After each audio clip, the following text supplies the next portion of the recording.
What is up, guys? Happy Gravy Day, everybody. It's Past Gravy episode 496 with Alex, Robert, and Pat. Back at it again. The first episode of Past Gravy in history following a New York Giants playoff win.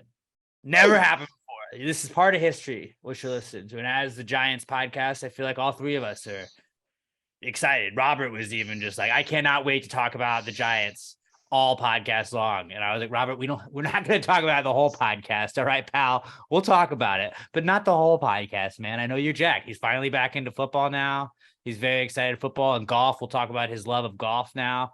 Coming up here in the Comeback Kids segment, but the Precome segment. Before we get into that, is there anything else anybody else want to start us off with?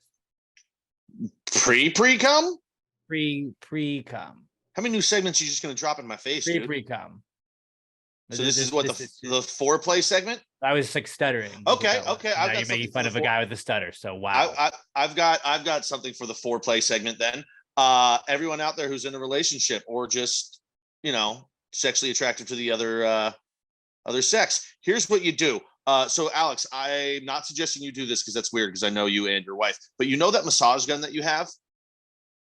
Yeah. Yeah. So I saw a video where the guy was just like, wait a minute, and like turned it on high and then put his finger on it. So his finger was vibrating and then put it into a glass of water and was like, this is about to change the game. Just an idea, fellas. Like, are you trying to be like sneaky about it though? No, obviously you're not. You can't. Yeah, I was like, I don't think you can be like, hey, hold on a second. You leave, you unzip the bag, it's in. You put the little. I'm just saying it opens up a whole new world of possibilities. Because then after that, it cut to like his girl in the bathroom. Like, I didn't know I could do that, and he was like, I didn't know either. So, just an idea, guys. I feel like I see all those ads. Do you get those ads on Instagram? It's like a weird sex meme, and then it's just like, this vibrator will make you come faster. It's like, what is this? It turns your finger into a fucking vibrator. Yeah, so now turbocharged massage gun. Yeah, no, you don't use the gun. You put your hand like, if my fist right here, this is why you gotta watch the video. If that's like the ball of the massage gun, you put your finger like that. So as it vibrates, your finger's up here, just going fucking nuts. Yeah. Yeah. Ladies, take it easy. I know it's early in the podcast. You're getting a little massage too. So on your hand, two birds, one stone. Yeah. A little life hack for you. Yeah, that's a great life hack, Pat. So that's what we'll do. We'll have the first segment every week now will be the foreplay segment where we just bring a sex tip. We need another segment, I was thinking. Robert, do you agree? Like we need to keep adding segments. That's what we need. That's exactly not what I was thinking. Here's a preview for next week. The sex tip is going to be have a bigger. A preview, which is a preview before the preview. So yeah, I don't know. I stumbled across, and hey guys, it wasn't a porn video. It was an Instagram video. Before anybody asked, like it was a porn video. Oh no, you know me. If it was porn, I'd fucking break down minute by minute the video for scientific purposes. Right. Just for science. Yeah, anyone out there with a massage gun and a lady friend, go for it. Or you can put it in a guy's butt. I guess I don't know. Whatever. We don't judge here. Got to get to that prostate somehow. Actually, yeah, maybe not the prostate. I think that would be too intense. I feel like we learned a lot from that, though. Yeah, massage guns and fingers and butts and stuff. Robert, did you bring anything? I got a rotisserie chicken today for the first time in a very long time, and I forgot how just messy it is to deal with and how kind of gross it is. Just greasy. Yeah. Greasy, and like I'm tearing apart the chicken from the bone, and like I don't know. It just felt a little gross. Why is it so small? How did it get so rotisserie? I guess rotisserie is the way it's cooked and not the type of chicken, is it? Yeah. I mean, I guess if you want it to be a little less, I don't know if it would really help the grease. I was going to say you could just pop it back in the oven for a minute. But I think at that point, you're just trying to dry it out. And you don't want to dry it out. You want it crispy, though. You had like a little nostalgia. You're like, you know what? I haven't had one of these in a minute. Yeah, there was some element of that. And then you're just like, fuck. Here's a question. Has anybody ever actually carved the rotisserie chicken, or you just tear that bitch apart with your hands? You just tear it apart, yeah, right? You just tear it apart. Which I guess is why it's so messy. Yeah.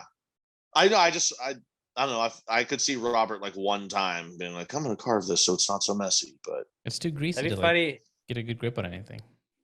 That's true. You need one of the like the electric carvers, like with a turkey. That'd be cool. What Yeah, if like pretty much that's how just people another ate it? kitchen tool. What if that's how people just ate a turkey on Thanksgiving? It's just like you're just picking it apart. Like no, there's not just slices of it that somebody's already done. Nobody's carved it. You're just like pull a little bit right here. Just pull a little I bit love right that there. shit. But Especially because every it's year just now like a free for all, like I bring a lions. I bring a turkey home from work, and all that happens to that thing over the next couple of days is it's treated like a rotisserie chicken. It just gets picked apart by hand. There's no carving in my But house. there's just a mess. There's just a mess. I'm a mess. You are a mess. Like, You are a mess. You are a mess, Pat.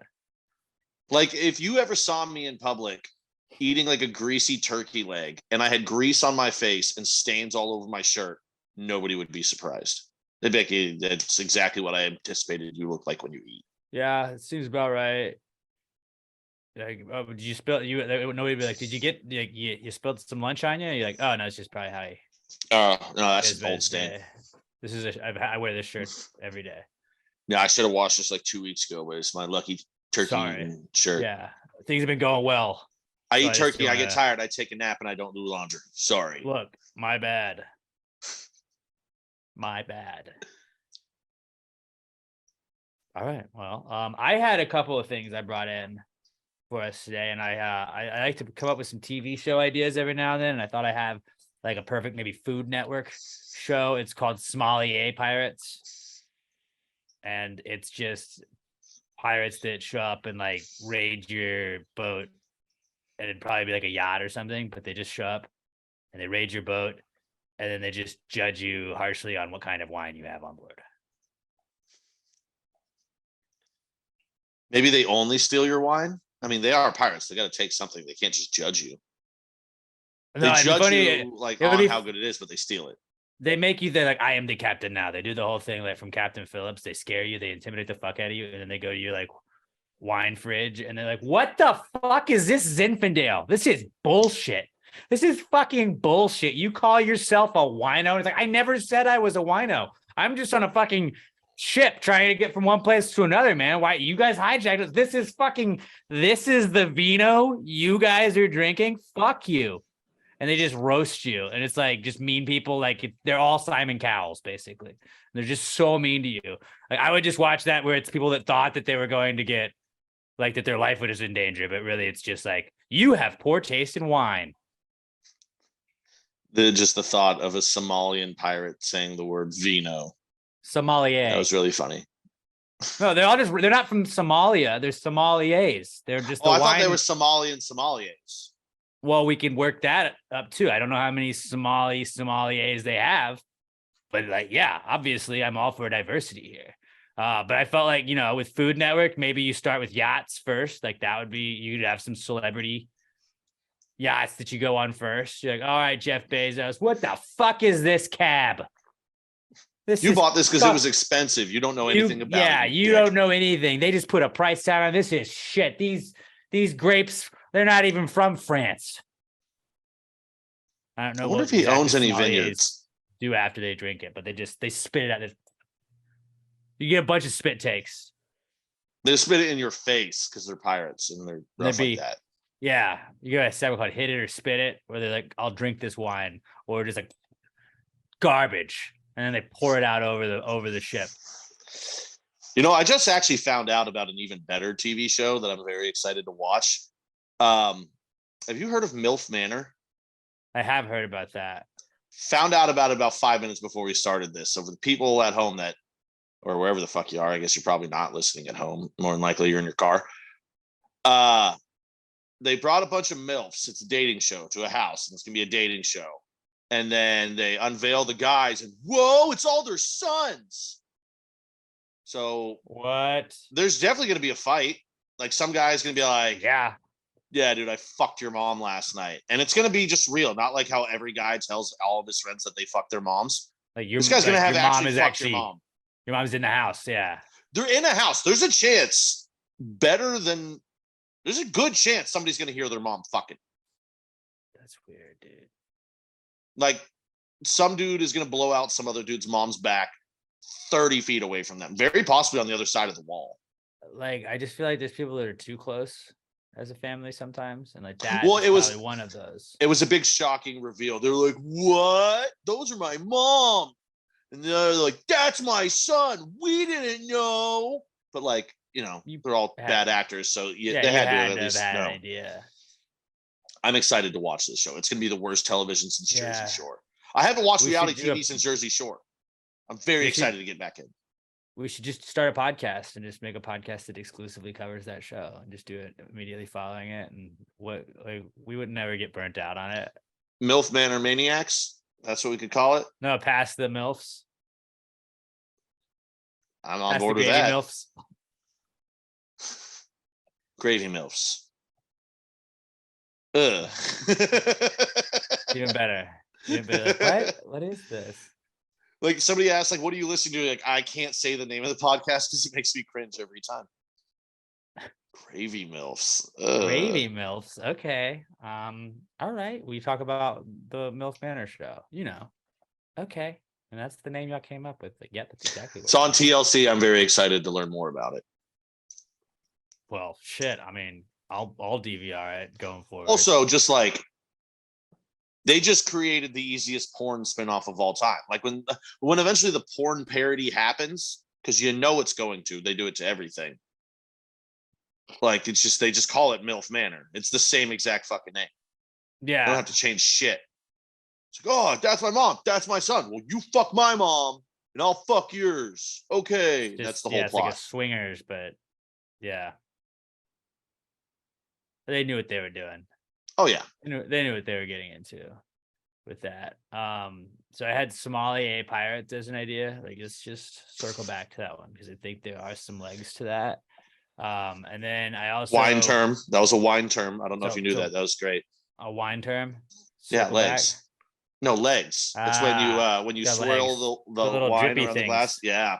If they drip down longer, it's supposed to be better, right? I don't know. I just know it's a thing. I don't know. I think we just talked about this before, where I drink delicious beer. The best beer that everybody should drink. Southern Star Brewing Company. We love them. We love Southern Star. But I've been to like those wine tastings before where they have like the spit thing, and it's like, no, you don't. Why are y'all spitting it out? Like, well, you're just supposed to taste it. It's like, yeah, like, don't we drink it? Like, no, you'll get drunk. I was like, that's why we're here at a wine tasting, isn't it? That's why I would be there. Y'all ain't here, you fucked up. No, I gotta say, every wine has been better than the last. These are getting better. Are you guys saving the best for you guys? My teeth are all red. This is great. This is great. I'm getting a glass. Give me a glass. Let me another one.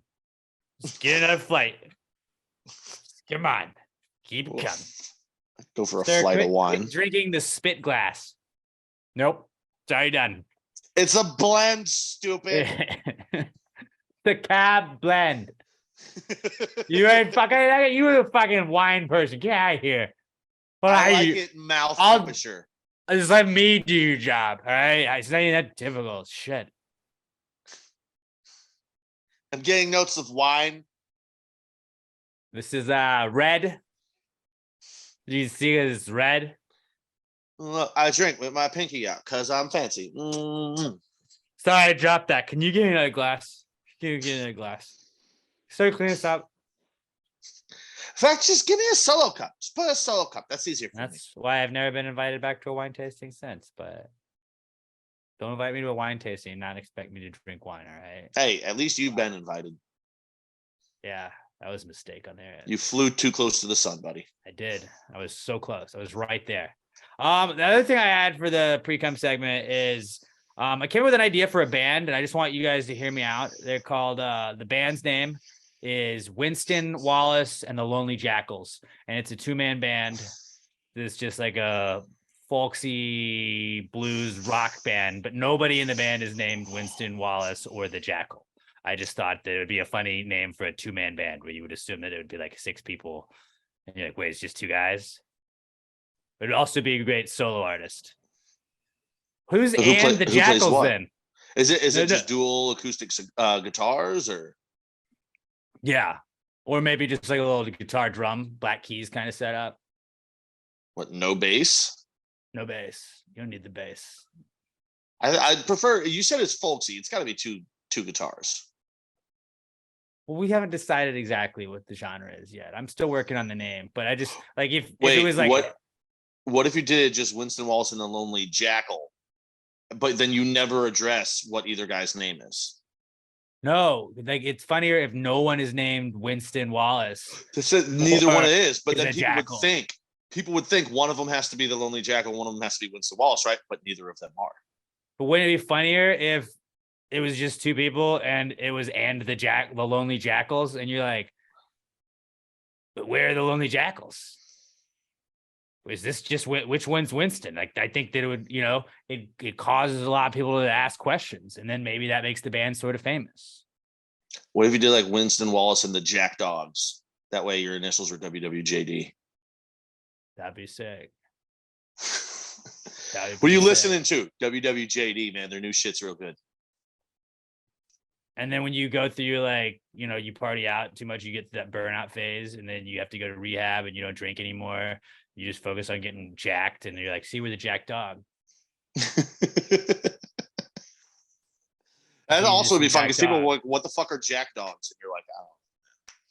Just a fun thing to say. But also, would it be funny if that was just like your like a solo artist name? Like, I'm Winston Wallace and the Lonely Jackals. Like, who is his name's Dave? Well, I mean, one of my favorite bands. Where are the Jackals? What's going on? One of my favorite bands is Whiskey Myers, and the singer, his name is not Whiskey Myers. It took me like 3 years of being a big fan of them to learn that. You thought his name was going to be Whiskey? A country singer named Whiskey? I mean, I didn't think it was his fucking given birth name. But I didn't know if you... Like, I didn't think his mom shot him out and she was like, that boy's named Whiskey. But that'd be awesome. I mean, there's some moms that have definitely done that. Actually, now there's nothing I want more in this life than a son named Whiskey. It sounds like a dog's name. I give my dog, like my family gives our dog human names. But Sarah, weird, like, Brady. But if I met a Spot, like if Robert's like, yo, dude, check out my friend Spot, I would assume that he was going to introduce me to a dog, even though Robert hates dogs and would probably never be near a dog. But like, if he showed up with like a friend from like, this is my friend Spot from high school, I'd be like, you got a dog name, dude. I'd actually be like, that's a pretty sick nickname. Like, unless there was like, he had like a spot on his face and that's what they called him, Spot. Like, that would make sense. But like, if I met a Fido that was a dude, like, I'd be like, like, what's up with this? Imagine someone, well, we really loved our family dog, so when we had another kid, we named him after him. Fido. We named him after, yeah. And Fido the second. That kid would be emancipated by the time he was 12. He'd be like, I fucking hate my parents. Do you know any Cliffs? Because every time I met a Cliff, I think of Clifford the Big Red Dog. I grew up playing baseball with the Cliff. Did you always think of Clifford the Big Red Dog? Because I did.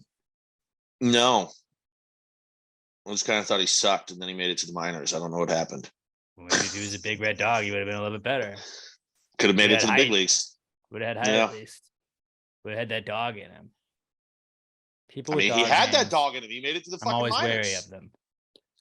You don't make it to the pros without having that dog in you. And then the minors are the pros, it's just not the top level. But if I met a dog named William, that's fucking badass. Like a dog named Ferguson, hilarious. Great dog name, or a great human name for a dog, Gus. Gus is a great both dog ways. Gus goes both ways, but that's a human name for a dog. A guy's name, that's not like a dog. No, it's name weird. First. It's weird, but it's doable. If I met like a girl named Lassie, I'd just be like, "You're not a dog." I mean, holy shit, you're 1,000% Irish, aren't you? You're settling for me, aren't you? I love you. Always have. If he was Scottish, shut the fuck up. I don't care. Accent plays. But they always show like in movies growing up, like the bully was named Spike. And it's like, dude, tough name. That's a dog name. It's a dog name. Dog's named Spike. You know, I'm not that scared of you, bro. I mean, Spike always kicked the lead character's ass early in the movie, though, so they were scared. Right, but ever since that, like, you always see the lead character like kick their ass at the end. So I'm like, I know that I can overcome you anyways. And like, you have a dog name, so chill out, boy. Also, now I want 2 dogs, and I want to name them Bulk and Skull after the bullies from the original Power Rangers. They just popped into my fucking head. Hadn't thought about those guys in years. Name one Rita Well, no, also Rita was my grandmother's name. and Zordon. Was it Zordon? But Bulk and Skull were just the greatest bad bullies of all time. I don't know, the Rocket was it Rocket Power? Yeah, Team Rocket. No, Team Rocket. Those people. Jesse and James. Yeah, they were the worst. It's like, you're gonna fucking They're dicks. attack me, but you're gonna sing a song first. Like, I don't have time. I'm gonna kill you during the song. I'm not gonna wait for you to finish this shit. Also, I mean, we got to respect the fact that in the world of Pokemon, they fought with the same rules as the Revolutionary War. It was just, there was no guerrilla warfare yet. It was like, we're gonna go, then you go, and we're just gonna face each other the whole time. Okay, well, that's rules, right? I'm not Even gonna the have ones 2 trying to steal our Pokemon hiding in the bushes. They're gonna kill you while you're trying to attack me, which I totally would have if that was allowed. Oh, dude, Charmander hiding in the bushes for a side attack? He already looks like a fucking Burned. raptor. You're done. Raptors You're attack from done. the sides. I've learned that from Jurassic Yeah, thanks a lot, Park Chris franchise. Actually, it was Sam, whatever his name was. He's the one that said it in the first movie. While you're looking at this one, you don't see the 2 coming from the sides. Yeah, well, Chris Pratt also taught me how to, like, you know, you can lose touch with a raptor, but you can still be chill with it because they remember things. All right. Chris Pratt taught me how to love. Okay. He did. He taught me how to love too. Yeah. And he taught us all in a way. God, that last Jurassic movie was so bad. It was, the last 2 were not that great. Yeah. What are you gonna do? Reboot. But it's also it's reboot time. Was Jurassic Park as good as it really was, or were we just kids that Yes. were like, dinosaurs? No, I rewatched that one because I watched it all of them, and the first one completely holds up. It's so goddamn good. That's fair then. How did we get here? It's like, I don't know, dog names for people. People with dog names. Winston Wallace and the Lonely Jackals, or the Jack Dogs, depending on which way we go. Either or. I think like once Winston Wallace, when they break up the first time, and then it's just it's like a solo band again, then like he finds another guy to, like, not Winston, just the other guy, Dave probably is his name, I think. Like, he finds another drummer, and then they're Winston Wallace and the Jack Dog. Like, that guy's Winston then, because it's the same guy. He's like, no, actually, I'm not. And they just sing pirate songs. Shanties. Yeah, I mean, the Jack Dogs sound like they're a pirate group. Sommelier pirate shanties. There's our crossover. Here we go. Synergy. Winston Wallace and the Jack Dogs could write the theme song. There we go. Perfect. I like that. I like it when a plan comes together. We just marriage of 2 great ideas right there. And that was the Precome segment. Yeah, that was. Well, I had one more segment. Because the one I had, that was part of the foreplay segment. Remember, I had another question that came to me. Would you rather get really sweaty every time you took a dump, or your legs completely fall asleep every time you take a dump? I mean, and you can't like sit down, like bam, and like try and stand up real quick before it happens. No, I mean, like your butt hits the seat and your legs are just go dead. I don't want to be sweaty. They both suck though. But I mean, yeah, like you take a dump at work, you come out and you're just like, ugh, you're just like soaking then everybody just at work. And it's like, dude, just... and you're sweating. So you probably like, I don't know, the poop smell sticks to you. Yeah. It attaches maybe a little moisture. But on the other hand, you're in the bathroom 10 minutes minimum every single time because your legs are just dead and you got to fucking work them back into waking up. Well, you can walk with dead legs, but it hurts so bad. And that's like, you can't really walk. You kind of like shuffle one step, then the next. And that's just like, it's bad enough when one leg's asleep. Both of them? Oh, forget about it. I'm spending my day. Yeah. I mean, it would still suck, but I think I would go with the legs falling asleep just because like, it's not as much of a telltale sign that, hey, that's the guy just pooped. I just think I don't want to be super sweaty. I mean, my poops aren't secret. Like, Pat was gone for 8 minutes. I was taking a shit. Right. Like when you come out, you're just sweaty, and you're a sweaty poop guy. And like, oh, this guy. Like every time you come out of the bathroom, you got to like find a fucking towel and like wipe yourself down. You're probably, that means you're pooping with your shirt off because you don't want to sweat into your shirt. You're taking deodorant with you everywhere you go because you got to reapply. But on the other hand, your legs really hurt. I mean, it's already a chore, but then like when you have to like, if you had to undress and like it's a whole wardrobe change, like that's such a fucking chore. I got to find out. Yeah. I mean, it's definitely, you got to take the dead legs. You too, Robert? Yeah. Because I mean, I gotta come up with a better second part there. Because I'll just like look at memes. I'll just look at memes on my phone and my legs go to sleep. And I'm like, I thought about it. Yeah, today because my legs were starting to fall asleep, and I was like, oh, I've been in here a while. Yeah, because I was just TikTok, like listening to a podcast and playing games. I hate TikTok because like I like Instagram more than TikTok because it like breaks it up and you have to keep scrolling. But like TikTok just shows you the next video and then it shows you the next video. I'm like, fuck, it's been an hour. I didn't do anything but just scroll. I fucking hate it. And then there's like part ones of videos. So then you have to click the account and then you like, I've just watched 2 hours worth of fucking, is this a horror thing or is this a ghost or is this not a ghost? And I didn't even care about ghosts, but somehow I got stuck on it here. Like I was watching police body cam stuff today and I had to like, I was eating lunch and I had to stop. I was like, just put your fucking phone down. You have to do podcast prep. And it was because I spent like 30 minutes just like, well, I want to see the second part of the body cam footage. I want to see the third part. There's a fourth part. Oh yeah. Well, and for me, Instagram's. And it was nothing. It was nothing. I can't say it's just as bad because I don't have TikTok, but Instagram, my algorithm is just comedy and dogs. So I'm just gonna and not just dogs now, raccoons.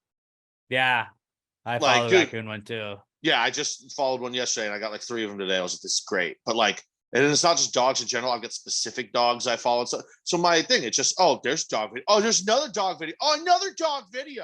And I'm never going to get tired of those. Yeah, it's like sports, dogs. I laid in bed for comedy, 45 minutes before I got up today. Or my algorithm. Yeah, dude, I wish I had more gambling in there. But like, I actually segmented mine nice. Where like I still have comedy and stuff like that on Twitter, but a lot of Twitter is just like, this is where my toxic shit is going to go. And Instagram, it's just like, hey, dogs, man. Dogs. Oh, sorry, and I forgot the other one. Boobs. It's dogs and boobs and comedy. That's dogs, boobs, memes. And like if I pull up, I kind of want to pull up just my For You page on Instagram and take a screenshot and see how much are each. Emma was watching me like watch my phone the other day, and she was like, if I didn't believe in algorithms, then like I would absolutely believe in algorithms after watching you scroll because it's just everything you talk about. So I got four right here that are football, 1 on the side. Well, I was going to say boobs, but now there's a kid.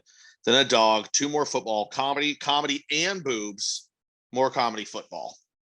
Boobs, it's a perfect algorithm. Sports, meme, and what comedy, the fuck? Boobs, sports, gambling. And then Danny DeVito on the set of Batman, and you just can't see it because it's screen to screen. Yeah, so we're pretty basic. There's basic bitches, and we're just. Actually, my Instagram might be like the bros. Most. Like if there was like weightlifting in here, I would have the most basic algorithm of all time.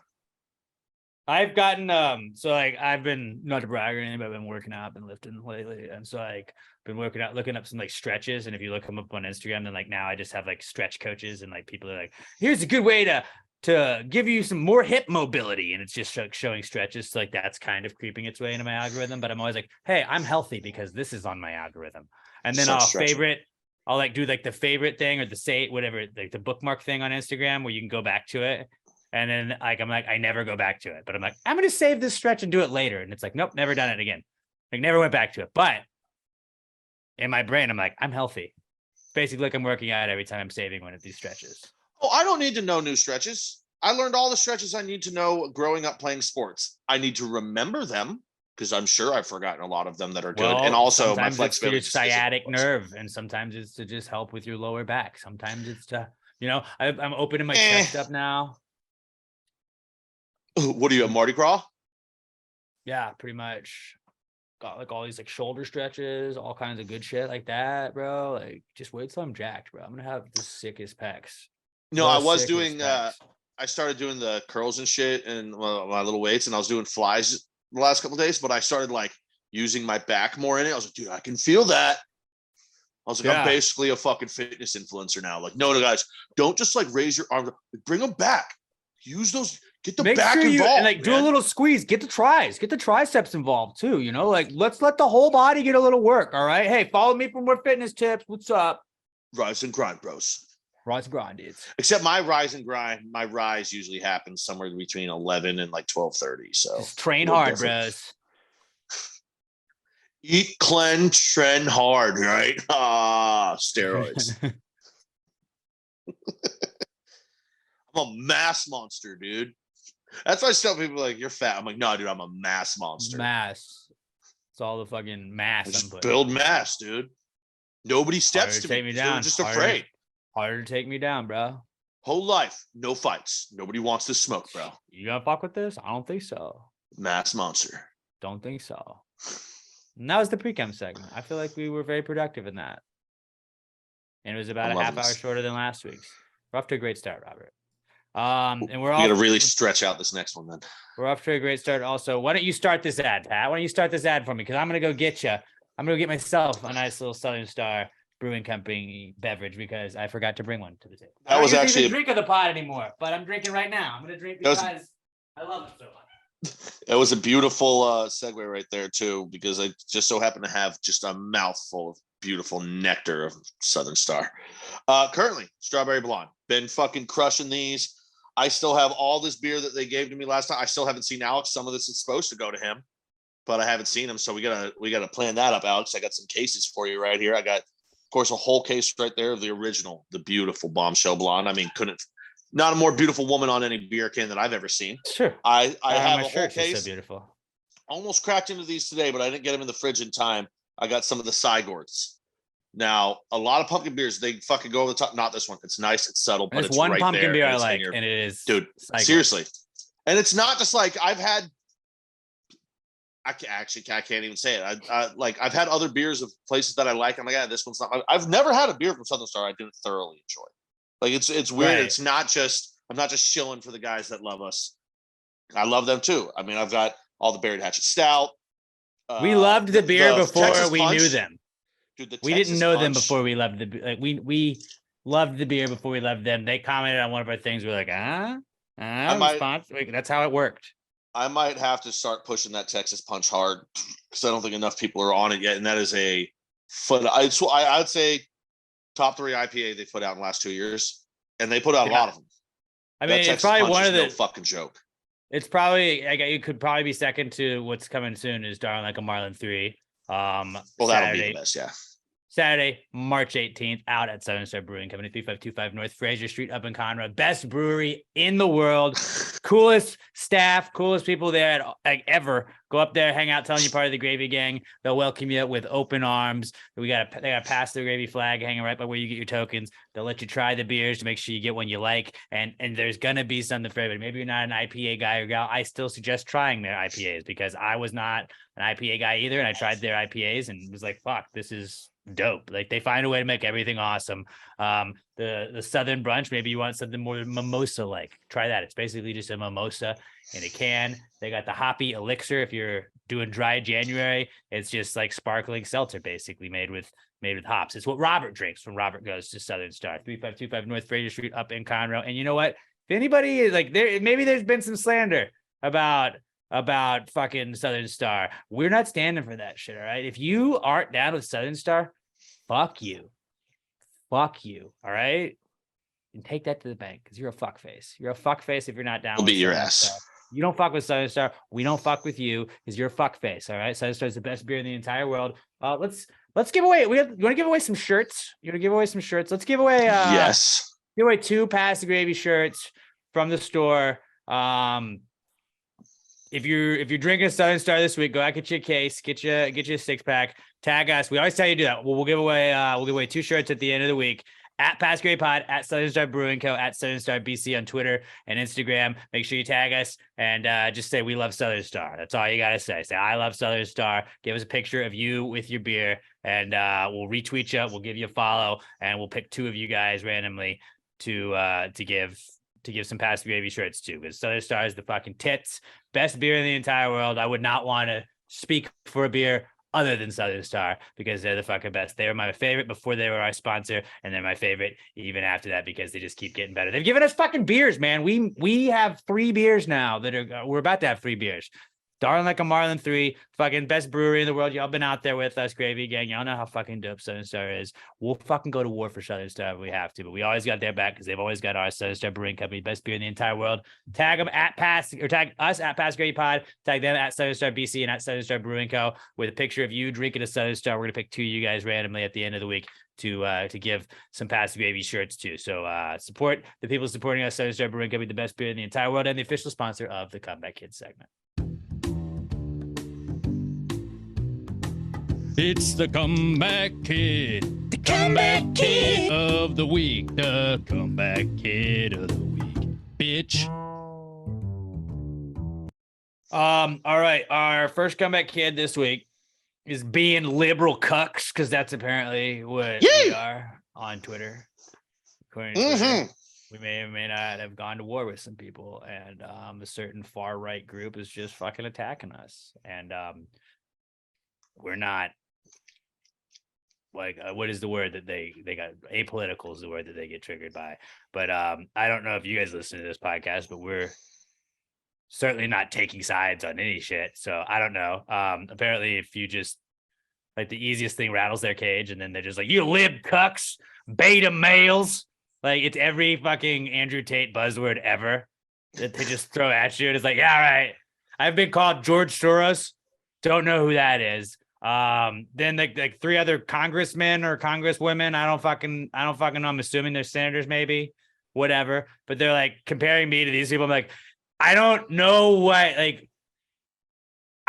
who those people are. So that doesn't do anything for me. All right. I could say you look like Wario.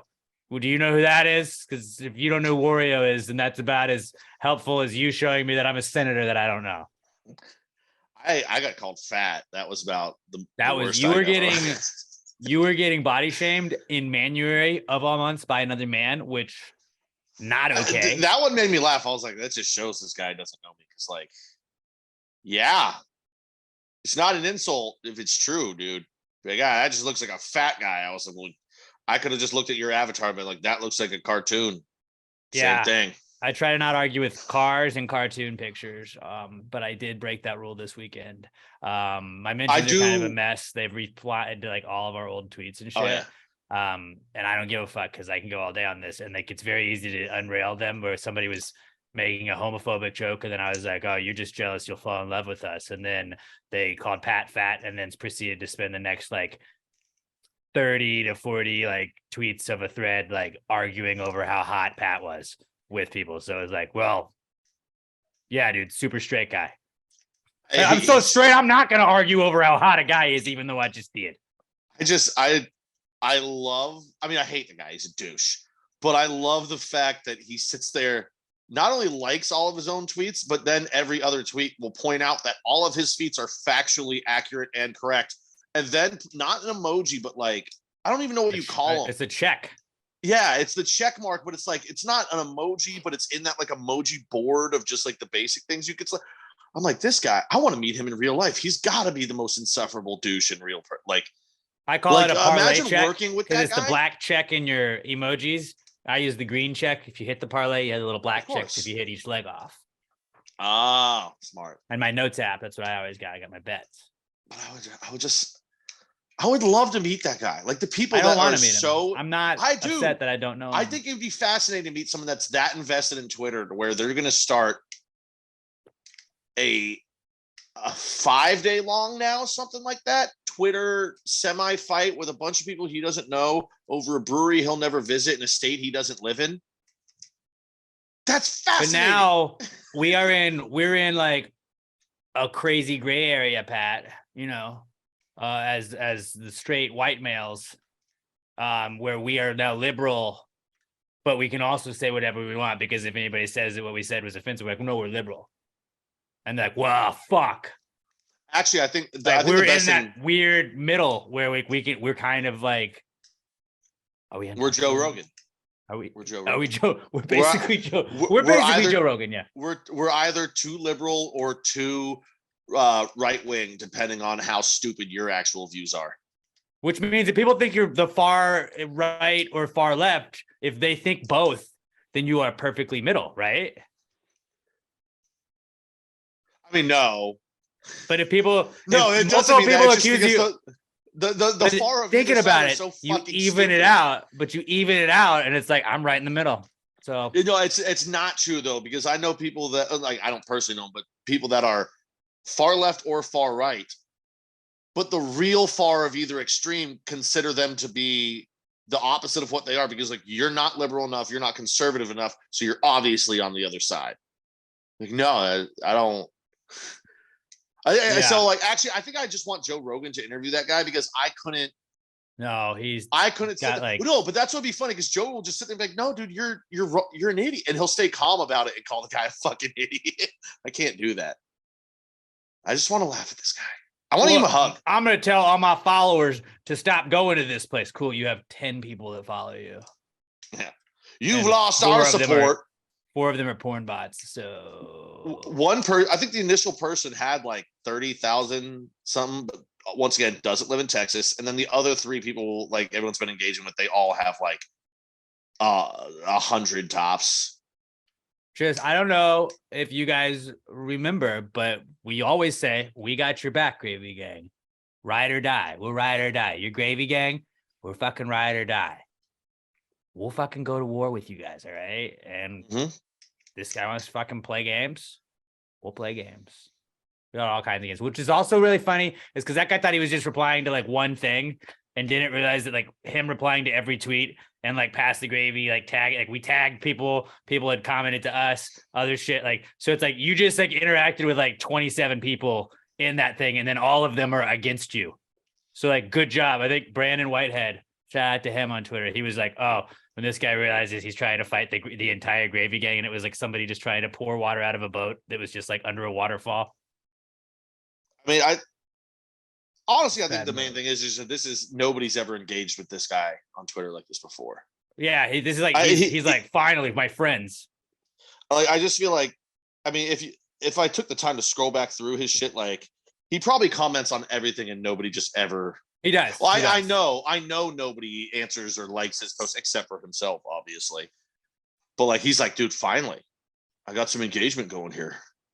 He just wants someone to talk to. Mom, I'm really picking up steam in Twitter. I think this might be the year. Go from 116 to 118 followers this year. I'm not saying I'm like a big deal or anything, but like as somebody that's like had like when people talk shit to you online, I've pissed people off online before.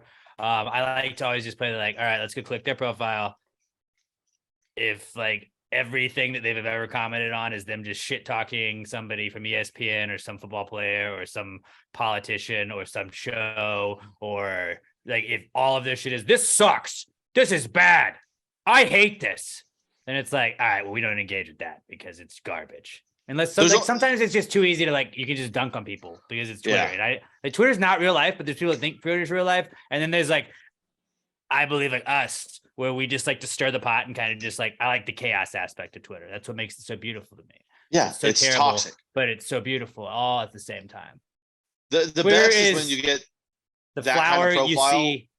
Twitter's the dump, like the landfill, and it's got the tiny little flower poking out of one of the things. Like that's what Twitter is to me. Just say, I love too when you have that guy that every comment is just negative, fuck this, fuck that guy, and then he's retweeting Bill Pulte trying to get the free $10,000 that he never actually gives away to anybody. Oh yeah. Like just one time, I'd like to see proof that the guy's actually paying out, because he doesn't like. Because he never announces it. Yeah, like, dude, you must be following and retweet to win. He'd have to be giving away like $500,000 a year to random I've done people that on before. Twitter. I tried to see how much it would like grow, like, and how much should it got, and it got like a couple hundred like retweets, and like I got like 100 new followers, because I was like, I will be giving away between $1,000 and like $1,000 to one lucky person that retweets this. And I think I ended up making it 2 people, and I gave somebody $6.90 and I gave somebody $4.20, and I just Venmoed it to 2 random people. And I was like, I announced it, but I was like, here are our winners. And it was just like, it's one of those where it's like, hey guys, I'm a teacher and I'm just trying to show my kids how crazy things can get on the internet. So if you could all just retweet this, I'd like to show them how one word that you say can go a long way. And it's like, no, you're just trying to get a million retweets. Like, this isn't really you teaching a lesson. You're just like, how can I go viral? Hey guys, just trying to boost this on my platform. If you could retweet this, that'd be great. And I'm not talking about like GoFundMe's or anything like that. It's just like something like stupid. It's always like, random bullshit. Yeah. There's like little gimmicky ones. I need to just start hijacking them and try and hop on that. So if you ever see one weird one like that, just know it's me. It's me. I'm the problem. It's me. So being liberal, cuck, beta males is back. I mean, I am Beto O'Rourke on Call of Duty, so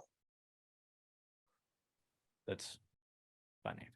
But please, hey, let's not get political. Let's not get political. Let's not very. Well, I'm a lib cuck. You are a lib cuck, but that was I gotta cuck thing for you to say, dude. Well, I mean, Jeez. I gotta. Please, hey. Well, not here. This isn't the place for this. Not the place. It's my hero. Save that for your rally, buddy. Another comeback kid we got this week is live podcast, because we are going to have a live podcast with our beer release at Southern Star Brewing Company Saturday, May 18th, out at 3525 North Fraser Street up in Conroe at the brewery. But we're also going to be having a 500th episode that we've been saying we're going to be doing. We have a date for it. So stop the pod after you hear this, mark those calendars, screenshot that you marked your calendars, and at Passgrade Pod, make sure you tag us on Twitter. Saturday, February 11th at 12:30 p.m. at Kobo's Q in East Downtown, Edo, 2012 Rusk Street. Kobo's Q, Saturday, February 11th, 12:30 p.m. Pass the Gravy's 500th episode live at Kobo's Q. So mark that down. Again, one last time, Saturday, February 11th at Kobo's Q, 2012 Rusk Street here in East Downtown.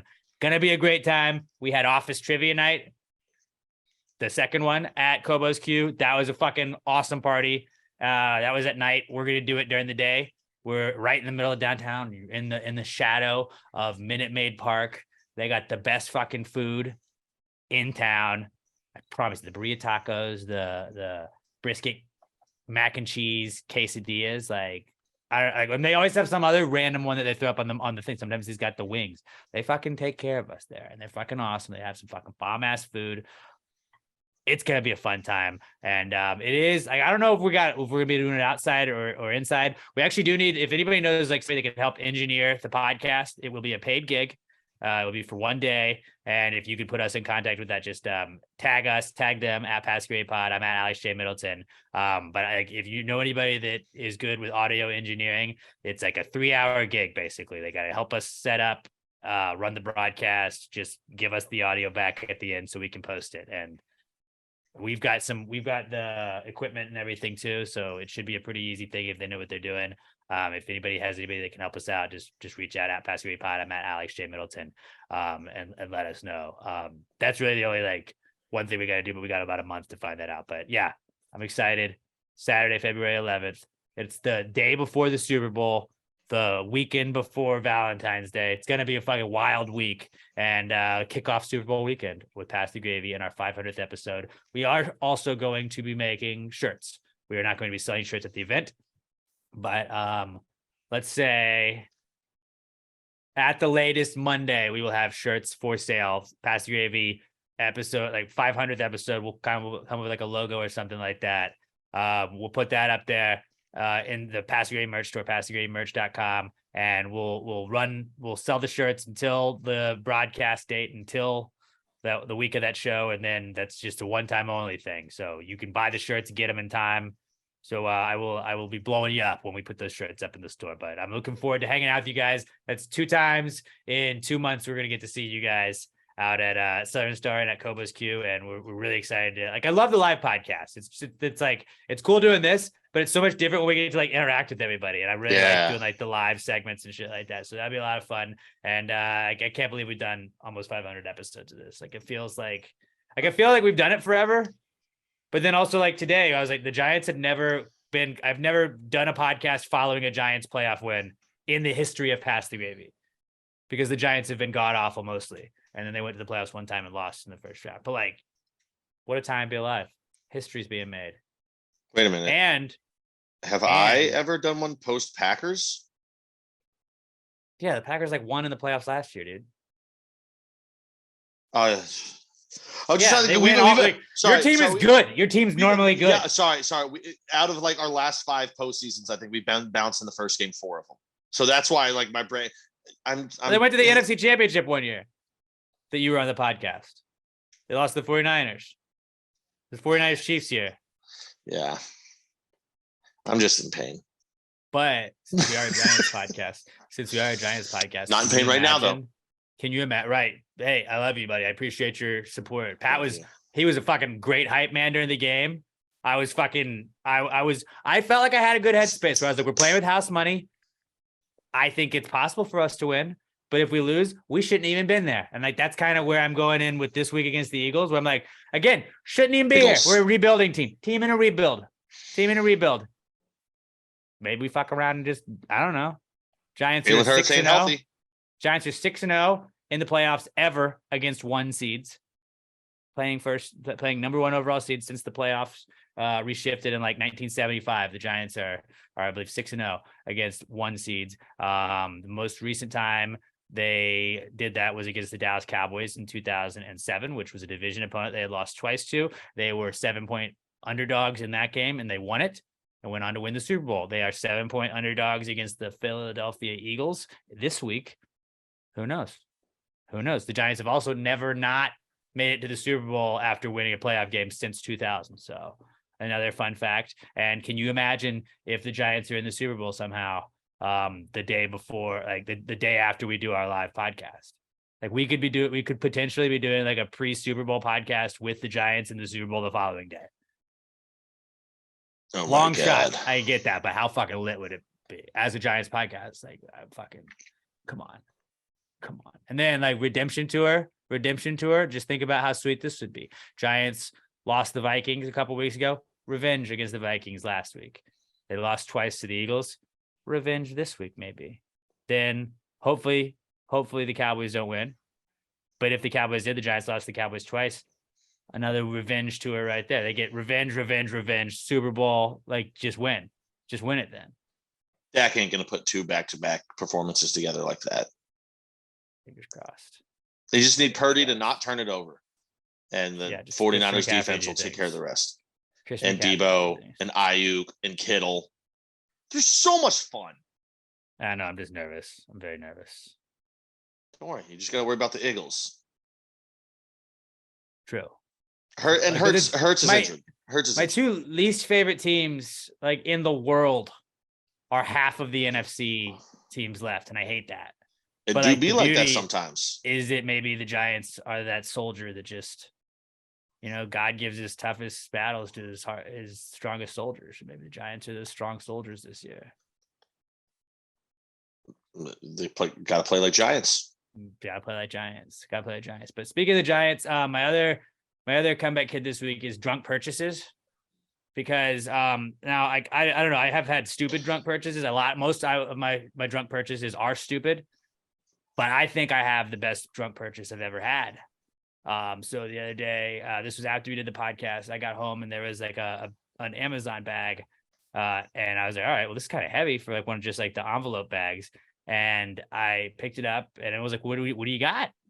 I said, I have no idea. I don't remember ordering any of this. And I opened it up. It's all bubble wrapped and I keep peeling off the bubble wrap. And as I got into it, I noticed that I ordered replica Super Bowl rings from every Giants Super Bowl. Okay, that's not a dumb purchase. That's awesome. No, I said this is probably the best drunk purchase I've ever made. But then I was like, when did I get that? I don't remember making this purchase. And I went and looked. And how much did it cost? It was like $200. It was like $200. And I kept scrolling on my Amazon purchases and it was like less than a month ago, but like closer to a month than not a month. It was like 2.5 to 3 weeks ago. And it was like, I guess just not through Amazon necessarily. It was through somebody selling it, like a secondhand reseller, and they sold it. But like now I have every Super Bowl ring the Giants have had so far. Probably got to buy another one. Should have waited a couple months, right? Should have just waited a couple more weeks and I could have ordered the next one. But like, how sick is that to do? Like, what's up? Just got my Stoopy rings. My Stoopy rings on. I'm not Googling the same thing for the Packers right now. It's I mean, I can see how drunk me would have been like, I do need those. What am I gonna do with them? I don't know, but I'm gonna definitely start wearing like one around. Like they're too big for my ring finger, but like I can throw them on my pointer finger and my middle finger. Like fucking sick, dude. Fucking sick. And I have an Astros one. I could go all the rings. So I found one for you. It's a replica of every single Yankees ring. I'm trying to find a price on this sumbitch. I don't want that one. That's gonna be more. Well, I don't see a price on it anywhere anyway. So if Amazon won't tell you how much it costs, there's something fucked up. That's probably not something you need. But just like, of all of the drunk purchases I've made, this is probably the best one. And should I have spent that amount of money? No, probably not. What am I gonna do with these? I don't know. I'll look at them and feel good and feel special because, like, I remember Super Bowl 46. Like, what a fucking day! February 5th, 2012, February 3rd, 2008, Super Bowl 42. We upset the undefeated Patriots. That was awesome. Eli Manning. I always thought you were more of a February 6th. Oh shit, it's January 6th. Never mind. Fuck me. I'm done. You love January 6th, don't you? Not very liberal. I don't hate it. This is the last LT one that he got, the 91, then the 86 one. Fucking Super Bowl rings are just cool as fuck, right? Like of all the rings, Super Bowl rings are the coolest, aren't they? Without a doubt. They're ridiculous. Like, I know like World Series rings and tight, like they're tight and shit, but like when you like look at a Super Bowl ring, that's a fucking Super Bowl, bro. I just found one of those titanium steel rings. Like it's an engagement ring for men, but it's got the Packers G on it. That's super. I have a silicone Giants wedding ring for like when like I was getting this one fixed, and like if I go work out, I'll wear that one. It's just got the Giants logo on it, and somebody was like, "That's the fucking ring that your wife got you." I was like, "Well, like it's a silicone one, so sometimes." This is $80. More rings than what's in yours. What? What'd you say? It's $80, but I get 6 rings in mine. Do you get like NFL championship ones? World champions, bro. World champions. All right. They didn't win 6. Well, no, you're forgetting. Actually, I think it was more than 6, but you're forgetting the world championships before the Super Bowl. That's what I'm trying to figure out here. I was like, this doesn't. Something about this isn't matching up right. I think the Giants might have more than the Packers if you look at like NFL championships total. The Giants and Packers like are by far like that's weird where it's like if baseball had just like had like a previous period like the NBA and ABA were things like I guess they competed and then they merged. Like it's weird that like we just pretend that nothing happened or counted before the like AFL NFL merger. Yeah, like I mean, I get it though. Like it was only one league, but right. But it's like the Bears would have had like they're not called Super Bowls, but they're titles. I mean, A&M does it. That's why I love doing that to Cowboys fans. I'm like, well, actually, Packers have more championships than you do.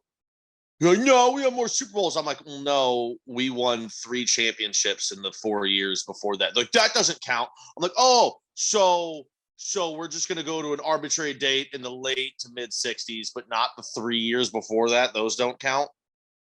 No. The Giants have 4 pre-Super Bowl era championships, so they would have 8 total.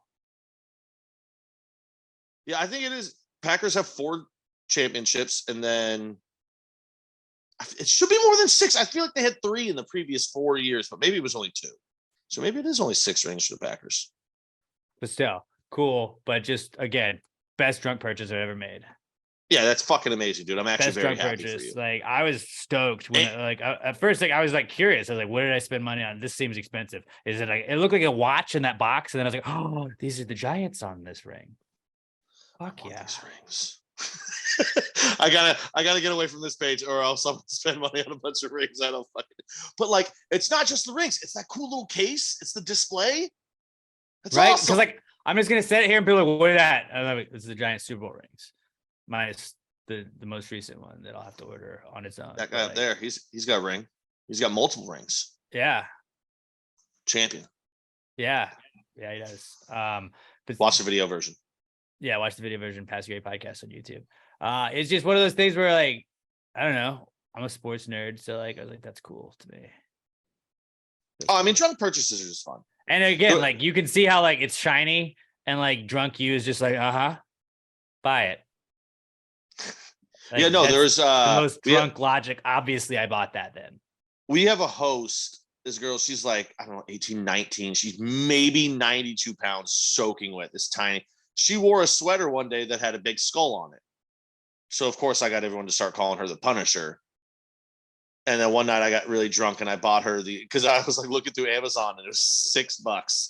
So Punisher earrings, and they came in, and it's the tiniest fucking earrings ever. I was laughing so hard when I gave them to her. I was like, I got you a present. She like, yeah, like it was one of those small, like, the little, not that anyone here listening would know anything about it, but the little Ziploc bags that you would see cocaine in. It came in one of those. I know nothing about that. Exactly. Obviously. It came in one of those, and you could barely see the earrings in that baggie. Like, they were fucking tiny. I laughed so hard. Amazon's a motherfucker, because like you'll just be watching a show and you'll be like, Reno 911, and then like a funny Reno 911 like sticker will show up, and you're like, well, I'll get that. It's just $3. Okay. And it shows up. You're like, what am I gonna do with these things? I don't know. Whatever you want. Whatever you want. That's why I have all this random crap that's just sitting next to me, like Silicon Valley. Did you ever watch Silicon Valley? I love Silicon Valley. Oh yeah, Always Blue. Always Blue. The Always Blue Ball. And I don't know what it's called, but I remember looking up like Silicon Valley Blue Ball, Always Blue Ball, and it was like the name of it. It's a Hoberman switch pitch. This is whatever this is called. But I remember like seeing what the name was and then typing it on Amazon, and I was like, and instant order. And now I can just go always blue, always blue, always blue, always blue, always blue, always blue. Like, I want to annoy the fuck out of my coworkers with that so bad. That was the bit on the show, is they would always just throw it. It's one of those things where like it flips colors. It opens and closes. So when you throw it up in the air, it either lands on blue or yellow. And they would always say always blue, always blue, always blue. And there was no point to the game. It was just how many times can it be blue? And I appreciate that's just guys being dudes right there, man. Like, just guys being dudes. You're like, hey, I'm just rooting for this to be this color. That's the same thing as us losing our mind when somebody threw a tortilla really far. Just guys being dudes. All right. But I want to do tortilla throws again. That was so much fun. Back. Do you remember like I maybe not my worst drunk purchase, but like the one that came to my mind first was when I was drunkenly watching a Yankees Red Sox game, and I saw them eating sunflower seeds, and so I tried to just order like a package of sunflower seeds. Oh, you got the bucket? And I got the bucket, and was like, fuck, it's too many sunflower seeds. Like, do you remember like a best or worst drunk purchase, Pat? I'm trying to think. I mean, like, technically you could say this microphone that I bought like a year and a half ago that I still don't have a laptop that can run it while doing the podcast. That might be a bad one, but eventually that investment will return. You were prepping, right? Yeah. Yeah. Nothing really comes like, for me, bad purchases are just like when I go to the bar and then like my tab comes and it's like $88. I'm like, how the fuck did I do that? Oh, because you bought everyone a round of fucking green tea shots, you jackass. Dude, that's the dumbest thing. Like, with like thinking like, I can get everybody shots. Hey, can I get a shot for them? You know what? These guys that I've been chilling with, fucking let's get them shots too. And hey, they're friends. Yeah, whatever. And they're like, that's like $127. Like, all right. Yeah, my drunk look like a pussy person.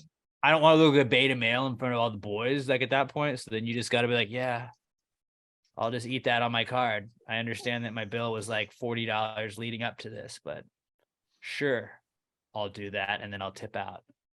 And then you're like, you know what? I'll do one more shot. It's the worst.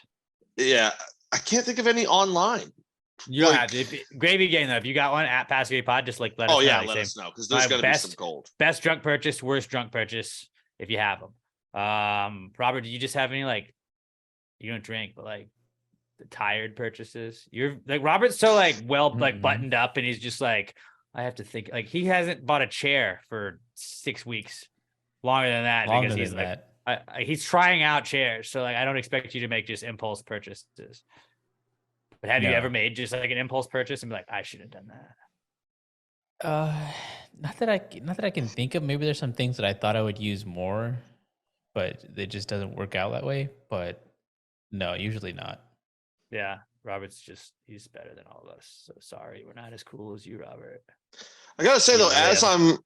as I'm scrolling through my purchases, there is one in here that I don't remember ever getting that it said it was delivered, but I forgot I ordered it. So I'm sure it's far past the ability to claim that it was stolen. And sometimes it's like $9. Like I'm not gonna go through the hassle of like finding investigation for a yoga block. Yeah, dude. When I was trying to that's just gone. Trying to buy something that would plug this laptop into my computer, into my TV so I can stream through it. I bought 2 wrong plugs before I got the right one. Didn't return either one of them because it wasn't worth the hassle. It's just gone. It was like $16 each time, and I just fucking ate it. Remember the brief period of time where we streamed us on like Twitch to playing Xbox? I bought webcams for when we continued to do that, and I bought a little like stand to put by my table because like I was at my coffee table and it was at a weird angle, and I was like, oh, this would be a better angle to do it at. And then we just stopped streaming, and I bought a webcam that didn't work initially, and then I bought another one that we just never used, so it's still in the box, not returned. But I'm looking at both of them right now. They're just sitting there. I'm looking at the stand too. The stand is also just sitting there. Yeah, I've got a bunch of electronic purchases like that now that I think about it. It's like, oh yeah, we're gonna stream. Okay, lockdown's lifted. Time to go back to work. We're not gonna stream anymore. We also streamed and then realized that like we get drunk when we play Xbox, and it was like probably not the best quality streams where we're just both drunk. And then or like if you're streaming and you're with your buddies and then they say something and you're like, oh well, I've got to delete that stream now. That's my new favorite thing to do. My buddy was telling me to start doing that like with other people, like when we play with people we don't regularly play with, and like they'll say something bad, like weird or like offensive and shit. All right, chat, that's gonna do it for us tonight. Let us know in the comments if you wanted to like and subscribe. And like people are like, are you streaming? And it's just like it's right after they say something stupid or offensive, and you're like, that'll do it for us tonight, guys. We're gonna sign off. We'll be back on tomorrow at Past Grade Pod. Like, oh fuck, dude, I didn't know. I'm like, no, I'm not. Is that like the gamer version of like growing up when someone will be like, dude, your mom? They'd be like, my mom's dead. Fuck, maybe it is. And then you have to be the asshole to be like, am I not going to believe them and just come back at them to prove them wrong? But what if their mom is actually dead? You do the Ferris Bueller, like just drag her old bones in here. It's like, what? Yeah, I killed her. I'd like to offer an apology. Well, I should say you do. Yeah, well, you know what? Maybe find another way to say it that isn't the exact comeback everyone uses to your mom jokes. Sorry, Robert, your mom's you've dead. never seen Ferris Bueller's Day Off, have you? I have not. God damn it. That's one of them you really need to see. Yeah, like if I would say that's got to be a top, like if you put together the 10 quintessential 80s movies, I think that's got to be on the list. Before my time. You'd like it. I don't think so. But you think you'd like it though. It's funny. You would. It's got like your kind of humor in it where it's like silly and not like vulgar necessarily. It's just like goofing around, kind of like some like, you know, guy that steals chairs. You kind of like he steals somebody's car, but he returns it. I feel like Robert is a lot of Cameron with dashes of Forrest in there. Absolutely. Or not Forrest, He's Ferris. a perfect hybrid of him. He's more Cameron, but not definitely as, more like, Cameron, but not there's as dashes like of Ferris. mean. He's not mean as like Cameron is. He would have averted his eyes when Sloane was getting out of the pool. That's the difference. Yeah. Cameron did not. Yeah. Yeah, I agree. So what the fuck was that from? That was from Drunk Purchases. Drunk Purchases. That was from Drunk Purchases. We are having fun here. We're having fun here. I might drunkenly purchase you Ferris Bueller's Day Off and make you watch it. Another comeback kid we got this week is crawfish, because your boy has officially eaten crawfish for 156 consecutive weeks. 156 consecutive weeks, 3 full years. How's the The gout? haters, they're furious. The gout, not here. Knock on wood.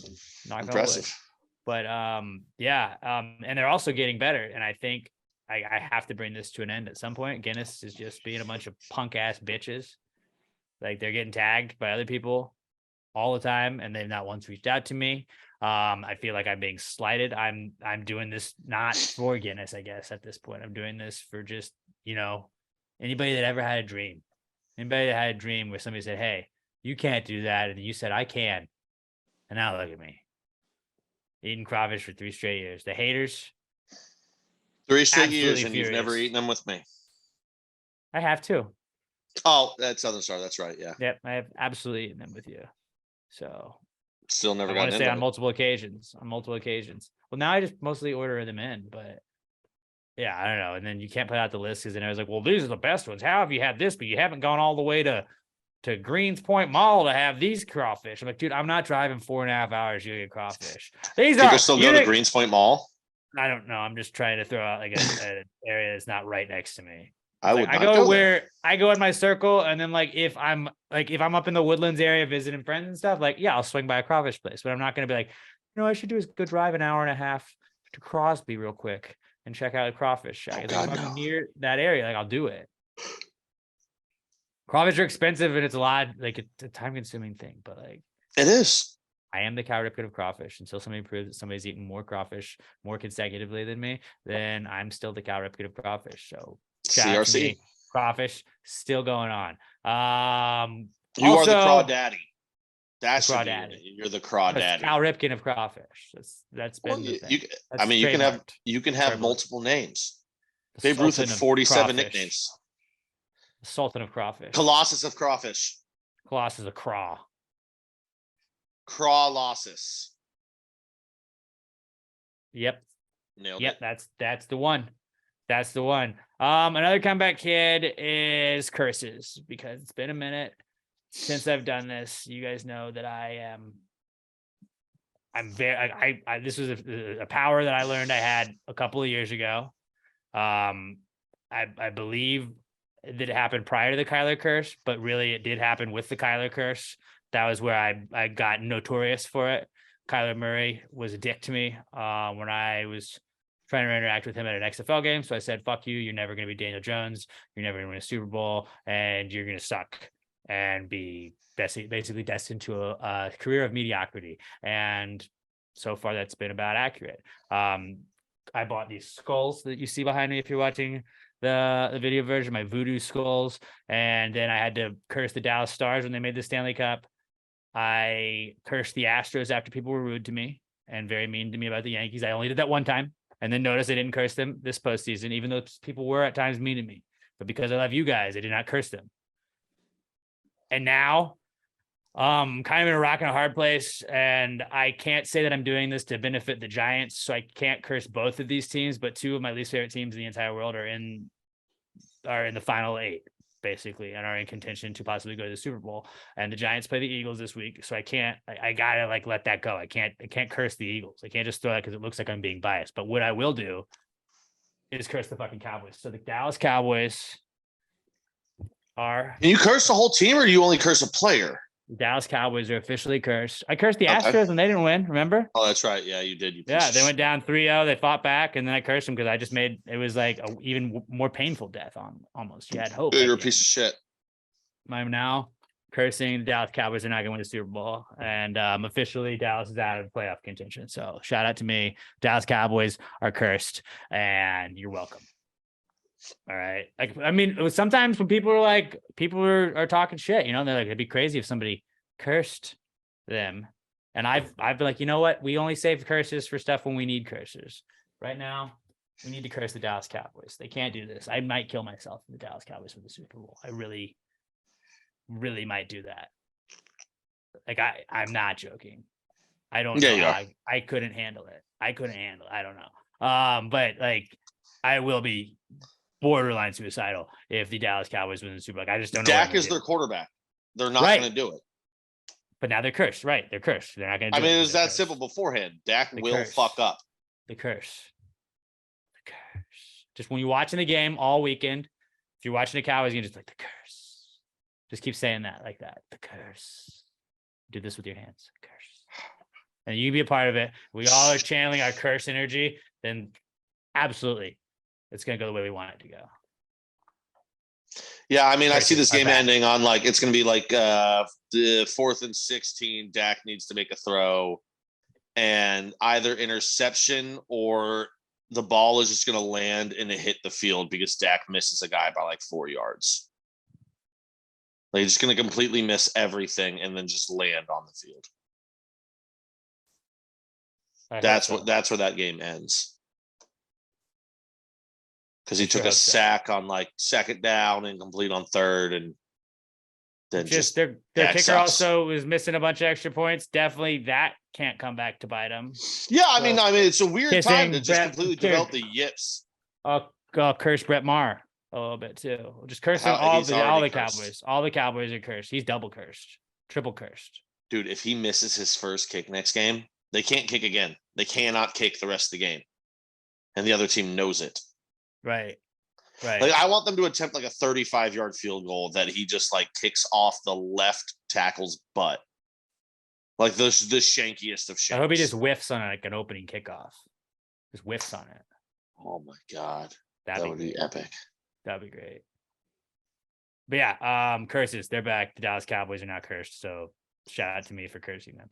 And then our final comeback kid is Robert's interest in golf, because I mean, you gotta be thrilled, dude. The Live Tour got a TV deal. Are you excited that now you can like watch them? I had no idea what that was. You didn't. Like you learned about it because you were like, oh, my Saudi guys, they're back in this golf tournament. Like I'm big Saudi money guy. You obviously love the Live Tour now, right? Isn't that the one that like people weren't supposed to be playing in and they got in trouble? Because the Saudis were like, yeah, guys, yeah. So like, hey, we're gonna pay you all $50 million guaranteed, but then also we're gonna beat women and gays to death. But they're like, yeah, but they're giving me $50 million, so I don't care. That one. Yeah. But again, not Nazis though. So at least you're not supporting Nazis.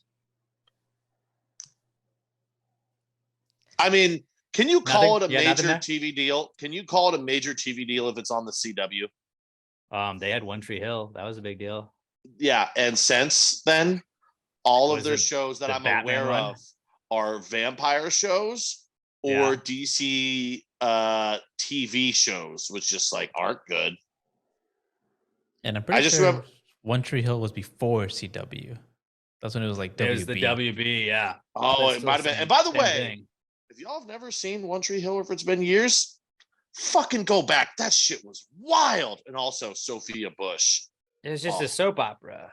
It was. I mean, for girls, but mostly. Like I dated a girl that watched it all the time. So like I would go over when they would have the watch parties for it. And I'd be like, all right. Dude, you know who got me onto that show? And it'd be the last person in the world you expect.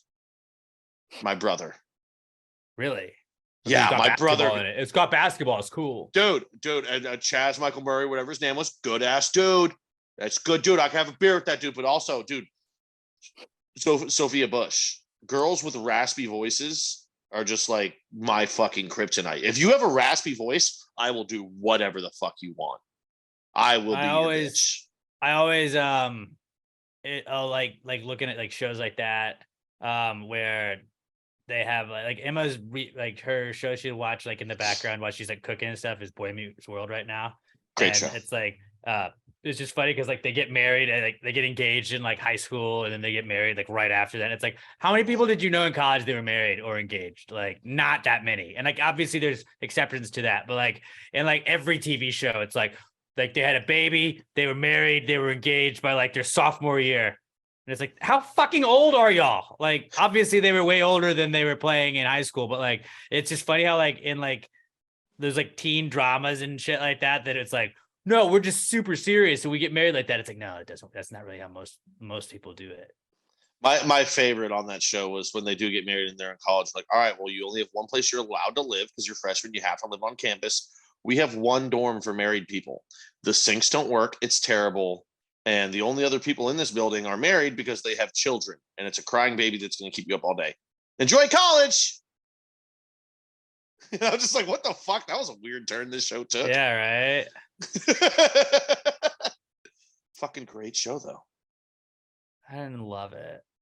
Oh, I music was loved dope. Boy Meets The World. music was always Of Boy course, Meets they World, got fucking crazy. I never watched all of Boy Meets World. I just like would see bits and pieces of it. But like One Tree Hill is like very scattered. But like I just remember the music on One Tree Hill fucked. Oh yeah, One Tree Hill was great. Where's that streaming? That's what I need. I need some One Tree Hill in my life, dude. And it's just I need so a ridiculous. glass of wine. After Sommelier Pirates is over, I'll watch One Tree Hill until bed. My best friend Vino. / enemy, his dad is actually like my stepdad, and my dad and him were stepbrothers, but they don't get along. And then he shot my dad. But then we become boys, and I'm dating this one girl. But then later I date the other girl, and he dates the girl I was dating. But we're all still friends. I'm like, that's not how any We're of all that would best go. friends. The second his dad shot your dad, you're not friends anymore. It's not chill. It's not chill after that. Yeah. It's not chill. But And then then again, if Sophia Bush told me, no, you still have to be friends with him, I'd be like, yes, ma'am. Everybody had like a crazy, like, just like they were the most successful careers ever. It's like, where's the burnout? Where's the burnout guy? They're 2 years out of high school. And yeah, I run a major fashion line, flourishing boutique in town with like loft space and all this shit. I'm like, the rent on that place doesn't make sense for the venue that you're in. You're selling fucking handmade clothes. Paying fucking $16,000 a month in rent. She's got an eye for fashion, you know. You know what it was? She had the raspy voice, and dudes will do anything for a woman with a raspy voice. The drive and determination to succeed as a woman in a career that's mostly dominated by men. Good for her for sticking it to the patriarchy. Fucking amazing show. So ridiculous. I don't think it's amazing. Oh, I'll put the amazing tag on it. I disagree. It was such a great soap opera teen show. It was fucking hilarious. Remember they had the kid saying "Oh hot damn, this is my jam. I'm partying till the AM." You know, see, this is part of the reason I want to rewatch it. I remember loving it. I don't remember a lot of it though, but I remember loving it. So I'm so excited to go back and watch it. This is a fucking corny ass show. Yes, I love corny TV. I watched Jersey Shore every week for like fucking 6 years. Those are like real people though. Oh, it doesn't matter. It's just as bad. Jersey Shore is pretty great. Tell me there's a single character on One Tree Hill that's cornier than the situation.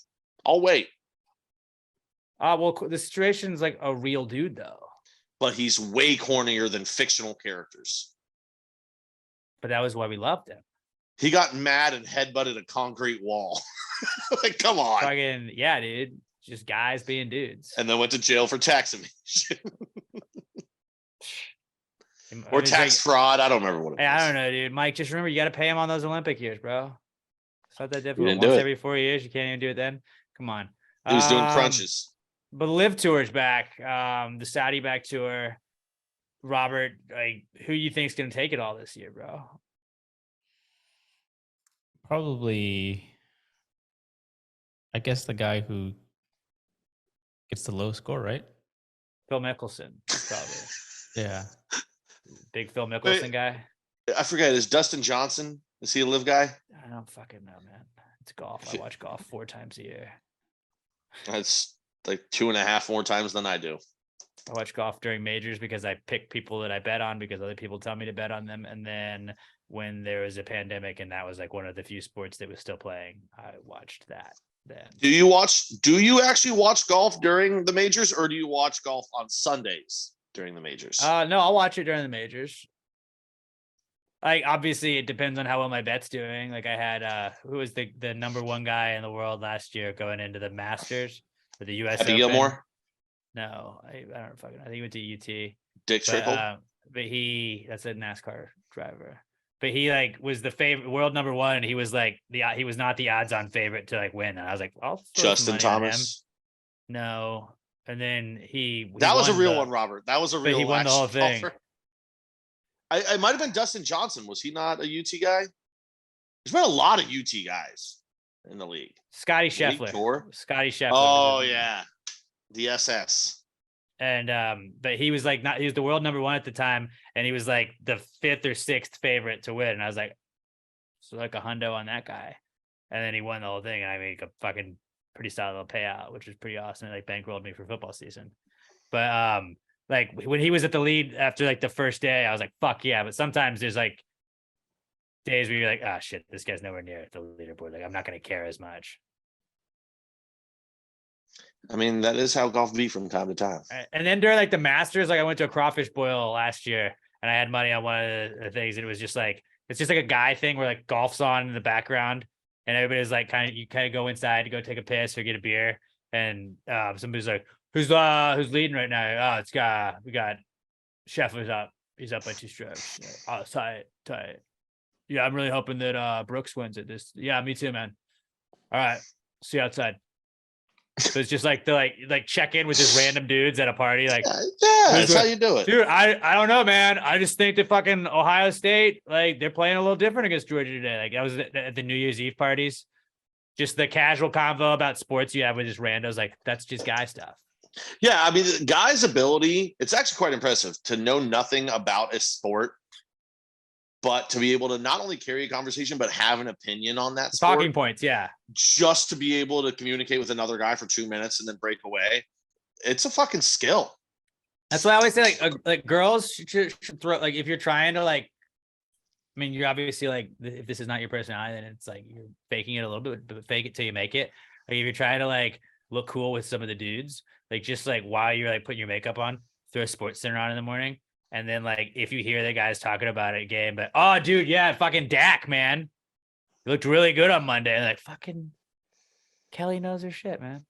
Like, just the one comment, just repeat what Scott Van Pelt says. Like, repeat what one of the like analysts says on Sports Center back to a guy like at work, and they'll be like, fucking good peeps.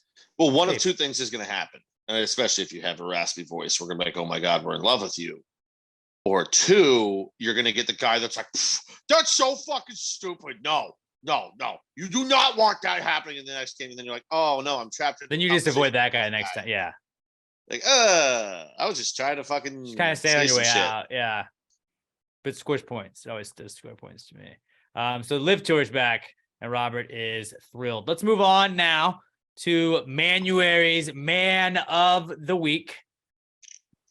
And I really felt like there were two people we should nominate for it this week. You guys can add on to anybody, but Daniel Jones, fucking best quarterback this past weekend. I mean, it would be his 2nd time. I think he's very deserving of it. 300 plus yards, ran for the like third most rushing yards by anybody in week 1 of the playoffs. Led his team to an upset win. Makes it like the only team with less wins than the team that they played that won. I think Daniel Jones is very deserving of Manuary's Man of the Week, but then also I think Martin Luther King Jr. is extremely deserving too.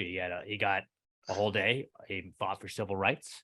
Got us a day off of work for a lot of people. I personally worked. Just always grinding, but Martin Luther King. Dak, I hate to say it, Dak actually had a better week. No, he didn't. He's a piece of shit. Fuck him. He had 5 touchdowns. That's what I'm saying, but that's why it goes to MLK. Well, we didn't have to make the team rely on Danny. It's MLK. Danny was a facilitator. It's Martin Luther King. Yeah, he's Man of the Week. You think Dak's gonna be nominated? No, he's not fucking nominated. He's banned. His favorite from winning. MLK had a dream. Dak's favorite color is gray, so you know he doesn't like. Yeah, right. Cool dreams. Like, that's the blandest dude in the world. That's Robert's favorite color too, but like, I can't see colors. Like, Dak Prescott wakes up in the morning like, did you have a dream? And he's like, yeah. And they're like, what's it about? And he's like, I had waffles, and then like I went for a walk and I woke up. And you're like, all right, dude, you fucking suck. Yeah, fuck that guy. Awful. Yeah. And the podcast description, I should be like, the guys talk about whether or not Dak Prescott's a bitch. Then I'll get the people talking.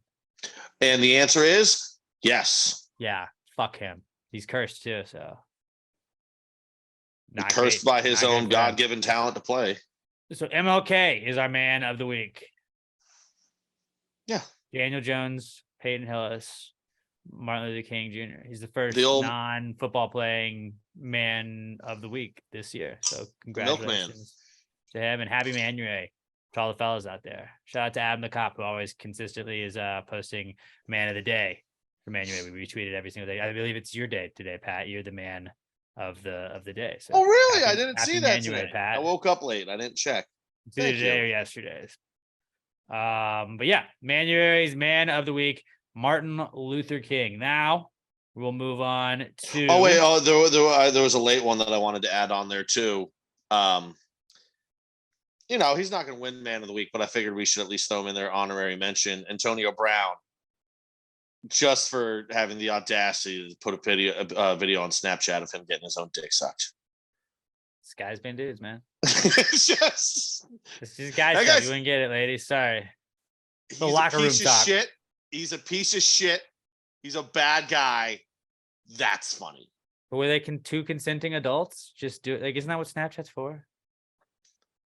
Well, no, you're not allowed to share sexually explicit material like to your just openly share. Like you can send it to somebody, but he was either he was banging her.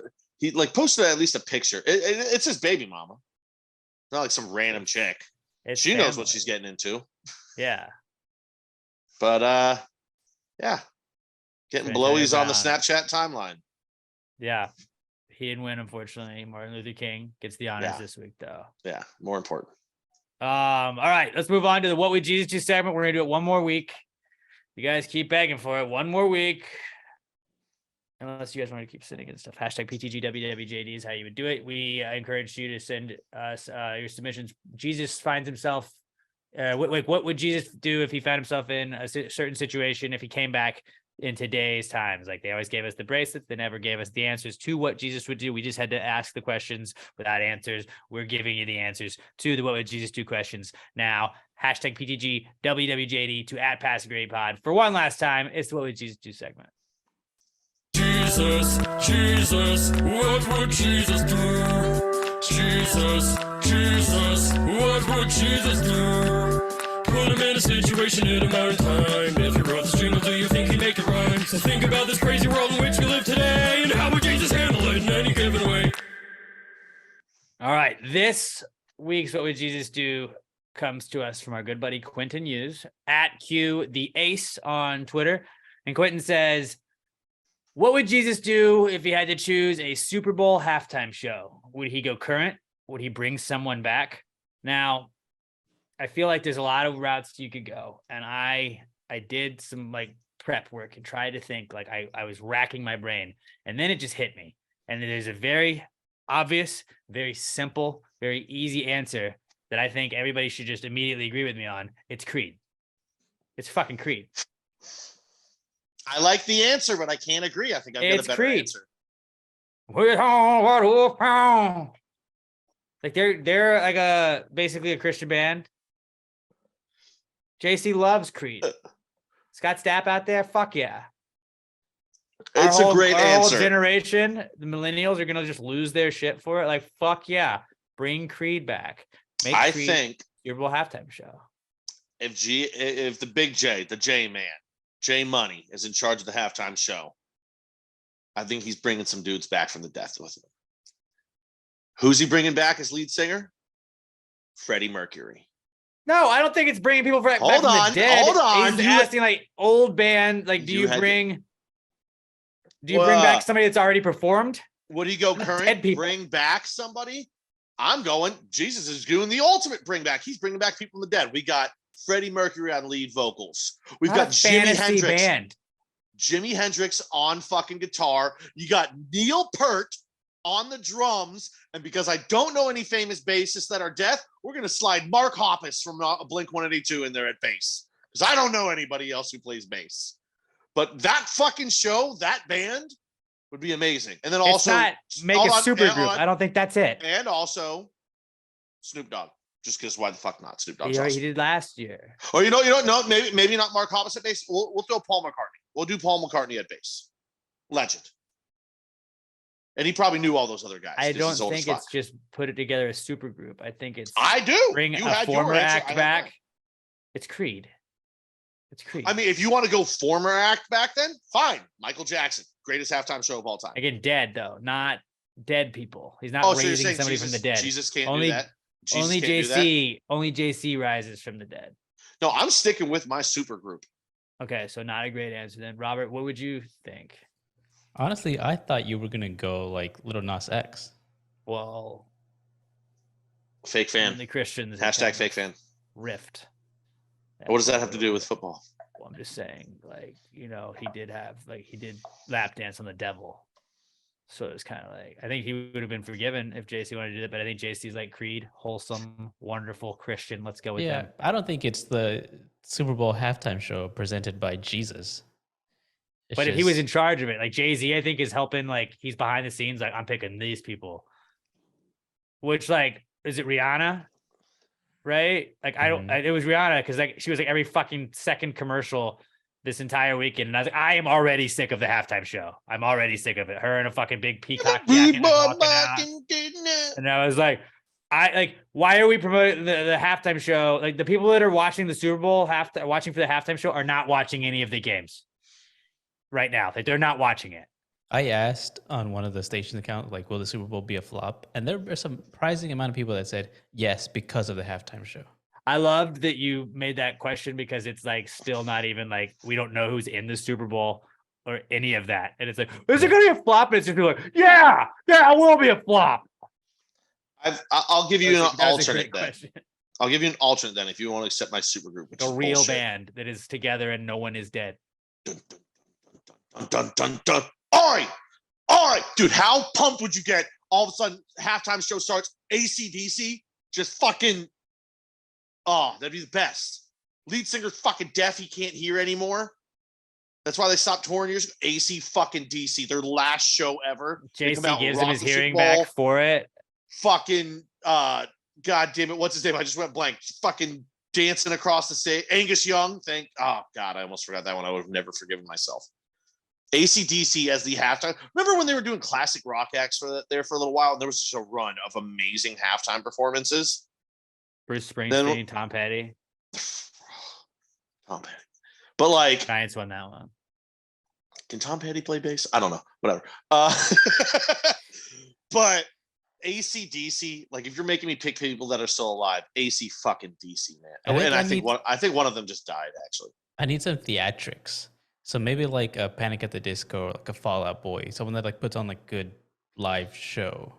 Bro, it's funny you say Fall Out Boy. I had where is your boy tonight? I hope he is a gentleman. Dude, for like 48 straight hours. I know you were the last good thing about this part of town. Dude, last week, all day Friday and most of Saturday, I'm not sure, and I wasn't mad. I loved it. Literally could not go 20 seconds at work for the entire day of Friday. I was there from like 10 till 9 o'clock at night. Every 20 seconds, my brain would just go, where is your boy tonight? I hope. And I was singing it out loud too. My coworkers were starting. That's Grand Theft Autumn, right? Fuck. Grand Theft Autumn / That's Your probably Boy my or favorite something. One. That's dude. That's one of like, all Fall Out Boy songs. Give like me a some paragraph. Fall Out Boy. Give me some Fall Out Boy. I'm all in on that shit. We played their new song today. They had new music today. We're the last good thing about this part of town. Remember, was it Sex Drive that they were on? They were on that. Were they in that movie? I only ever saw it like once, and like it was partially. I wasn't really paying attention. It was like an Amish community, and yeah, like, Seth Green's a dickhead Amish guy. It was great. Like, oh, we helped you fix your car. Like you could come and like help us out around the farm, but it's cool. No, we don't ask for anything. Like it's cool. You just leave. Yeah, just get out. All this work. I mean, we took a couple days, but whatever. That's fine. So yeah, mega band. So he would have Creed, and then he would have Fall Out Boy. Actually, I would go AC/DC specifically. AC/DC over the Dead Band, just because if AC/DC's last show ever was the Super Bowl and they rocked it, that'd be. But then again, like I said, I think one of them is dead. I think Creed's a solid pick. Taking Creed over AC/DC, that makes sense. Just people are gonna love Creed. Yeah, because people historically don't love AC/DC. You know, they're not one of the most successful bands of all time. Too. They didn't play for fucking 50 years. You know, no big deal. But you know what people are also gonna love? Wait. Before you do that, did we actually make Robert answer, or did we just let him wiggle out of it? I said Fall Out Boy or Fall Out Boy. Fall Out Boy. That's right. Yeah. Sorry. Yeah, he answered. Sorry, my brain resets when I hear that song. No, I I got love you. it. I got you. All right. People are going to love Creed if they were the halftime show, but they'll also love Papa John's because Papa John's is the best. Football's on right now, guys. We got football this weekend. You know what you should be doing. You don't need to be going to the store and getting all your party supplies, getting all your food, stocking up on that when you have everybody over for the game. What you need to do is like, guys, everybody, we can just throw in, get some Papa John's, get some Papa J's, some PJs. I know, shout out to Brandon Davis, who's going to be in our next two segments. But he was tweeting that he got some Papa John's over the weekend, and he loved it. You can't not love Papa John's. If you have a New Year's resolution to maybe save some money, Papa John's is the perfect way to go. They got all kinds of deals. You can get 3 medium 1-topping pizzas for $26.97. You can bundle up and get 2 medium 2-topping pizzas with garlic knots for just $24. You can get the large specialty family style pizza and 2 large 2-topping pizzas for just $25.99. You can get the carryout special. You go pick up a large 1-topping pizza. It's just $9.99 when you go pick it up. They got the Papa pairings. Get any of their papadillas. Get their pastas. Get their wings. Get their cheese sticks. Get the cookie bites. Get the pizzas. You get any of those, $6.99 when you look at the Papa pairings wherever you are located. They also have the Papa bites. Do you want the jalapeno, the chicken parmesan, the Oreo? You get a little chicken parm, baby. Well, we were saying last week, I was like, I like to start off a little jalapeno popper, feels like a little appetizer. Then you get the chicken parm for the main course. You wrap it up, a little dessert, a little Oreo Papa bites. All of those you can get for each Papa bites, just $4.99. Get the whole thing. Try it. It's like less than $15. You got a whole fucking meal, breakfast, or you got appetizers. You got the main course. You get the dessert. It's perfect. There's nothing better than Papa John's. Better ingredients. Better pizza. It's the perfect thing to eat. If you're eating a little Papa J's this weekend, you order some Papa J's, watching a little football, take a picture of you eating some Papa J's, watching some football. Take a shot of that garlic sauce. Best garlic sauce on the planet. Papa John's, best pizza ever. Official pizza sponsor of Pass Gray Podcast. There's a lot of things that are not cool in this world. One of those things is never going to be Papa John's because they are always cool. Papa John's. PapaJohns.com. Go order now. This is a not cool segment. Not cool, man. Dude, that's not cool. Not cool. Not cool. Dude, that's not cool. Not cool, man. Dude, that's not cool. Not cool. Not cool. Dude, that's not cool. Not cool. Not cool. All right. Our listener submitted not cools we're going to do here. If you got anything that happens to you throughout the week that makes you say, hey, man, that's not cool. It can be a big thing. It can be a little thing. You get run over by a car. That's not cool. You get a paper cut. Also a not cool. I believe that was Robert's not cool last week. I want to say is that he got paper cuts. But hit us up at Pass the Gray Pod, hashtag PTG not cool, and share your not cool with us. We will pick some of the best ones each week and read them out loud on the show. Let's start with some listener viewer submitted ones. And our first one this week is from Brett Brandon at Price of a ZJ. Brett says, got my ass kicked at a bar this weekend. Too much to type, but just know that I talk shit until the bitter end. I'm banged up, but all right. And before anyone asks, yes, Mr. Ocho and his associates have already reached out. Yeah. When the Ocho man is on, like Ocho and associates, we'll take care of business. They're called the Associates. Associates and his associates. Yes. I like that a lot. I'm proud of myself for that one. I'm not gonna lie. I'm very proud of that one. Hello, my name is Francis Vicente Ocho. These are my associates, and we are here to discuss an unfortunate matter that happened to you this past weekend. Ooh, band name. Can we have the culprit? Frankie and the Associates. The Associates. I think that might. We should That's make a band Jesus, shirt. That should be a band. Jesus would have. That should be a band shirt. Frankie and the Associates. And they just play old Italian mob music. I'll have to design a band shirt with a spider lead singer. Dude, think about how sick a spider drummer would be. Oh, dude, it'd be cheating. So many art. Neil Peart would be like, that guy's good. But yeah, That's your second Neil Peart reference. I love Neil Peart, man. Not to steal the limelight away from Brett, though. Yeah, not cool. Not cool at all. That's why I'm very Didn't beat happy. When I drink, I get happy. I don't, not victim blaming or anything. You got your ass kicked. That sucks. But I mean, I just don't talk shit to people. I don't. Yeah. I'm not a very big I talk guy. shit I'm to not my a very friends. big guy. That's yeah. what I do. Use your friends for shit. That does suck. That does suck. But you took it like a man. So good on you. And hopefully you're healing up, buddy. You don't look bad. For a guy with a broken nose, yeah. you still look fucking great. It makes you look sexy, dude. Yeah. Our next one is from Brandon Davis, aka Texas Cat Dad. He's at a stream of cream, and he says his not cool is I spilled acid on my work pants somehow. A bottle leaked on me without knowing. My legs started to burn. Even though it was cold, I just jumped right into a homeowner's pool, not giving a fuck. He works with pools. Now I had to spend money on a new pair of jeans or pants, and yeah, it looks like it like melted all like that, like it like just burned through all the fabric. You know, like it still has all the, you can see like the threads going sideways, but they're not. It's not a cohesive unit anymore. That's crazy. It almost looks like one of those like vintage ones you'd buy at like Abercrombie. You should resell. Yeah, those. like dude, yeah, just sell those to an emo kid, and you'll make a bunch of money. Wow, like, these are cool. Like they're acid wash jeans. Literally, you can sell literally acid wash jeans. Yeah, you can sell this for like $200. Do that. Easy. So actually, this is gonna turn into a cool. But yeah, that sucks. It's also like right by your balls, so you could just burn the fuck out of your balls, which would have been bad. Yeah, but like also imagine if it had just hit enough of your hair to like then you didn't have to trim anymore. You just burned it into a nice, perfect, I don't know, whatever amount you like. I remember I was staying with this, it was a college roommate, and he had two friends that he knew from like high school, and I didn't really love those dudes, but like I was just chilling. He was like, "You want to go out like out to their land?" And we went out to their land, and they were like shooting guns and shit. And I fell asleep, and they took bleach and like dabbed bleach on part of my hair, so it just like turned like it bleached it. And I was so fucking pissed because it was like one of those spots I could just cut out without it being way shorter. I had long hair at the time, and I was like, "Fuck you guys!" That's I was so mad. Prank. That's an amazing. It was not. Prank. It was. Fuck you. I was Fuck you. That's really funny. mad about it. I bet you were. Really That's a mad funny about prank. That's a funny prank.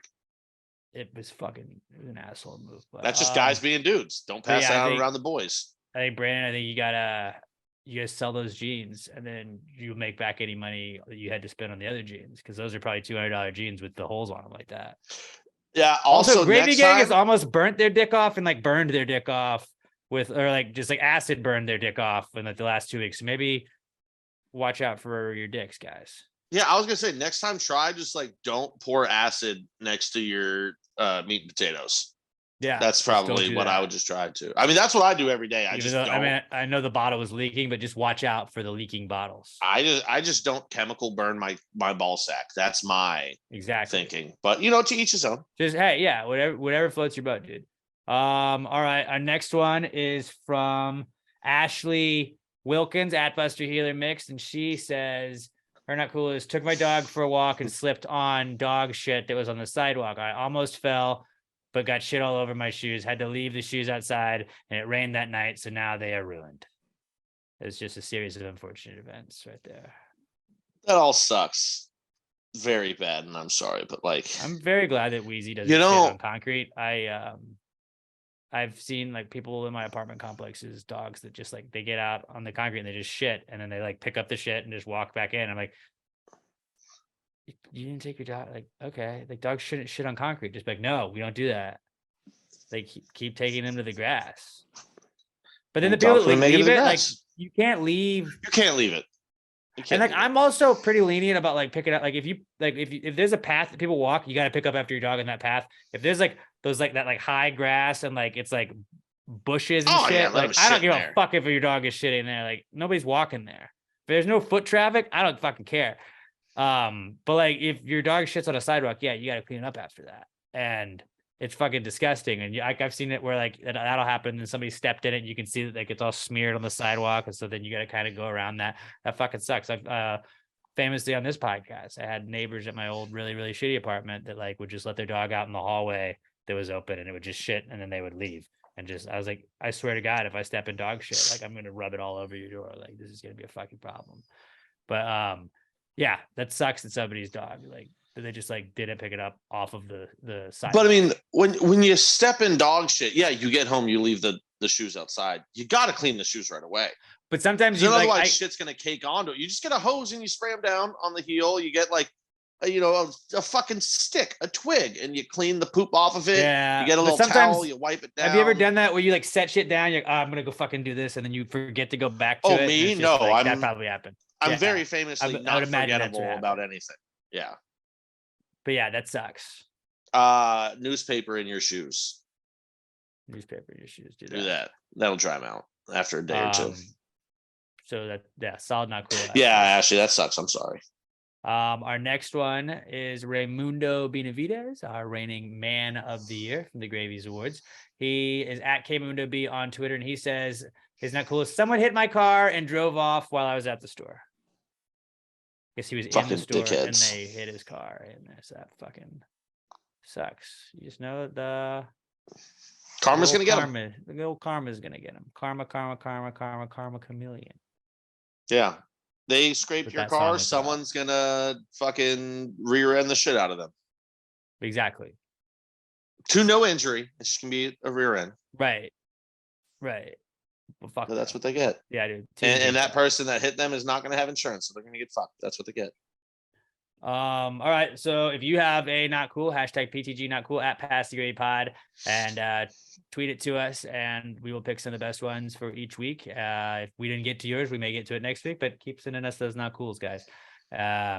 I'll go with mine because mine is like, it's a very petty one, but it's just like, I hate that they do teasers for Super Bowl commercials. I fucking hate it. And like, they're like, all right, so and so are going to be in a Super Bowl commercial. Like Tony Romo is going to do a Caddyshack one. I thought I watched a Tony Romo Caddyshack commercial, and they're like, no, that's just the teaser. I was like, I don't fucking care, man. Like, I don't understand. Like people watch it. And so obviously there's a market for it because people are like, I want to see the Doritos teaser with fucking Tom Selleck in it. I want to see that one. And they'll go watch it. Doesn't make sense. Like, I don't want to watch an ad. Like it doesn't make sense. I don't like looking at ads when I'm watching things. I don't want to watch an ad of an ad. It's an ad, like a preview of an ad that's an ad. So like it's me being like, yeah, just pre-sell me this stuff. They're advertising for the Super Bowl halftime shows. You know, the one time you don't need to actually advertise to look out for your advertisement is the fucking Super Bowl. Yeah, I'll be watching the Super Bowl. We are going to watch it regardless. There will be nothing else I'm doing that day. You don't have to put out an ad going, hey, I know you weren't planning on watching the Super Bowl, but does this ad look interesting? Make sure you tune in at halftime. No. Oh shit, dude! You know Tony Romo's doing a Caddyshack ad? I gotta watch that one. I'll better make sure I tune in to the Super Bowl because I wasn't going to do that before. That and playing commercials at the Super Bowl that have already aired. That should not be allowed. Super Bowl should be all new commercials. They have to be new. Like, what are you doing paying $3 million for a 30-second spot and you're just going to run in a commercial you've already aired? Are you out of your fucking mind? This is your time to shine. This is your time to get everybody in America going, holy fuck, that was a great commercial, because our brains are so fucking stupid. We'll go, great commercial. We like you now. I'll buy your product. But it used to just be like, you'd watch them for the first time when you watched the game. And like, that was awesome. And like, sometimes they'd be like, oh, dude, fucking Ryan Reynolds is going to be in a Super Bowl commercial for so-and-so. And you're like, that's cool. Oh, this is that Ryan Reynolds one. And like, now it's like, I've already seen this. Like I already saw, like they already showed me 30 seconds of it. I don't care. You know how you preview that without wasting a commercial to preview a commercial? You have Ryan Reynolds tweet out, I'm in a Super Bowl commercial. Make sure you tune in. Just write that into his contract that you're paying him for the commercial. That's all the promo you need. Because you tell me Ryan Reynolds is in a Super Bowl commercial, I'm fucking looking out for it. He's one of the funniest men on the planet. And the best Super Bowl commercial ever, Super Bowl commercials, were the Miller High Life ones.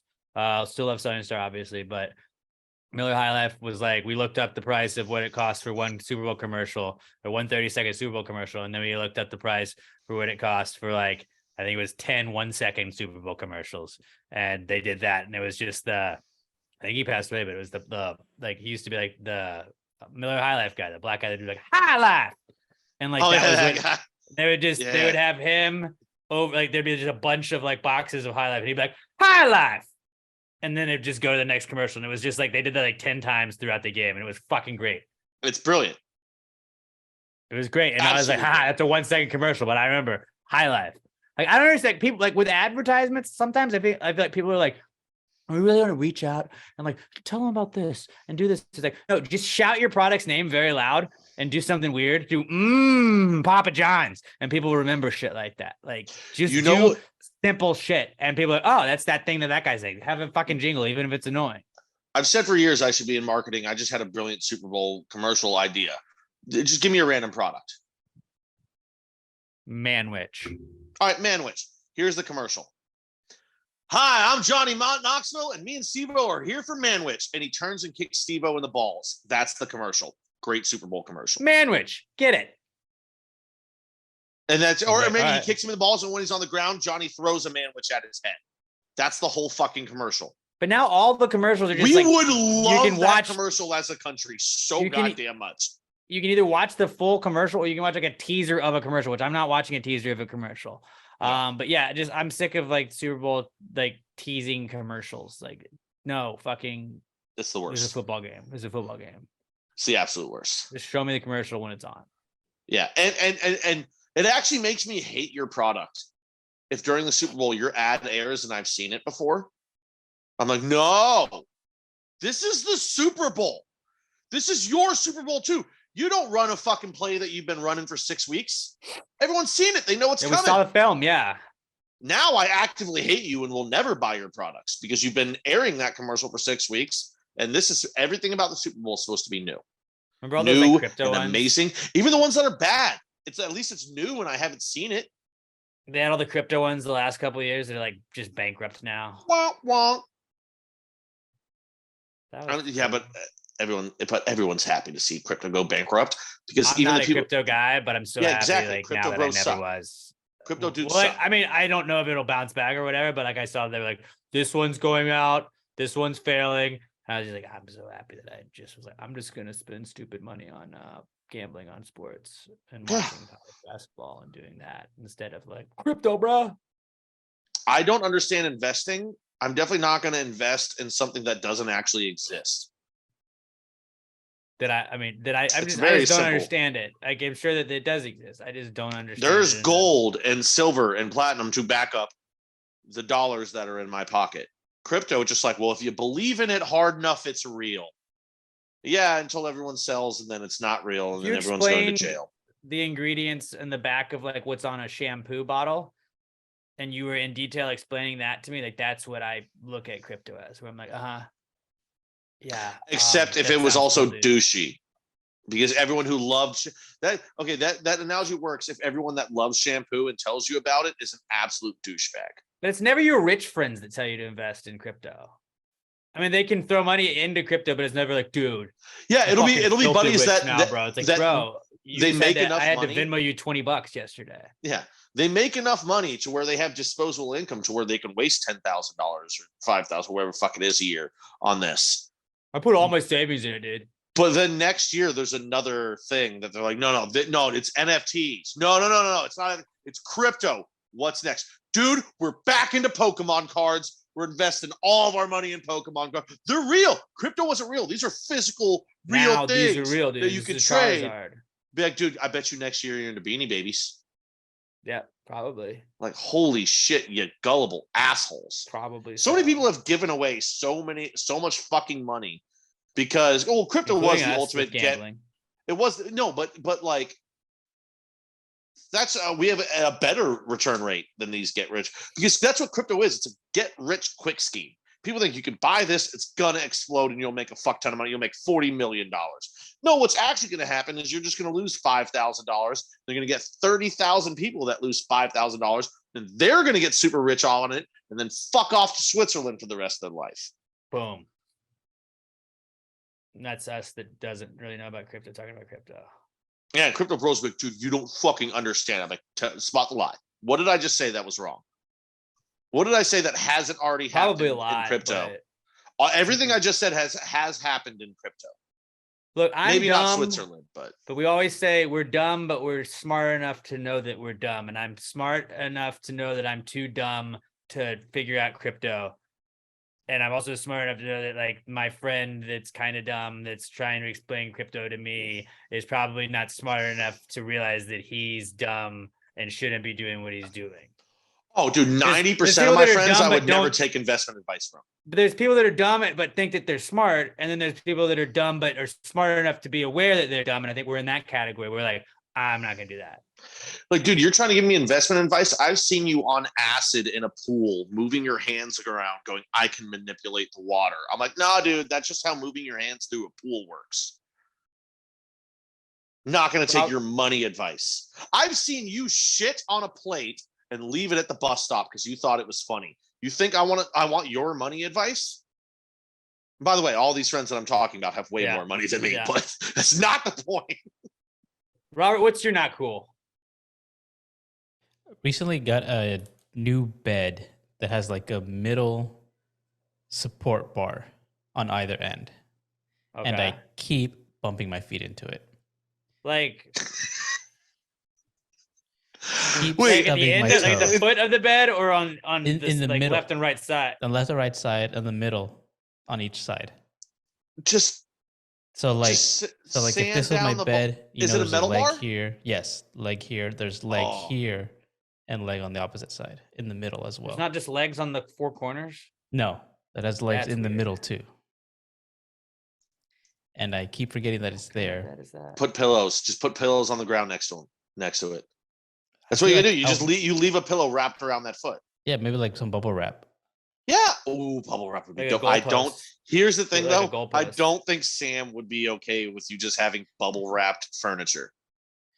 I think she'd make it looks If tacky. you didn't Take hit it your off. foot into it, just Yeah. wrap it like a goalpost. Get that padding.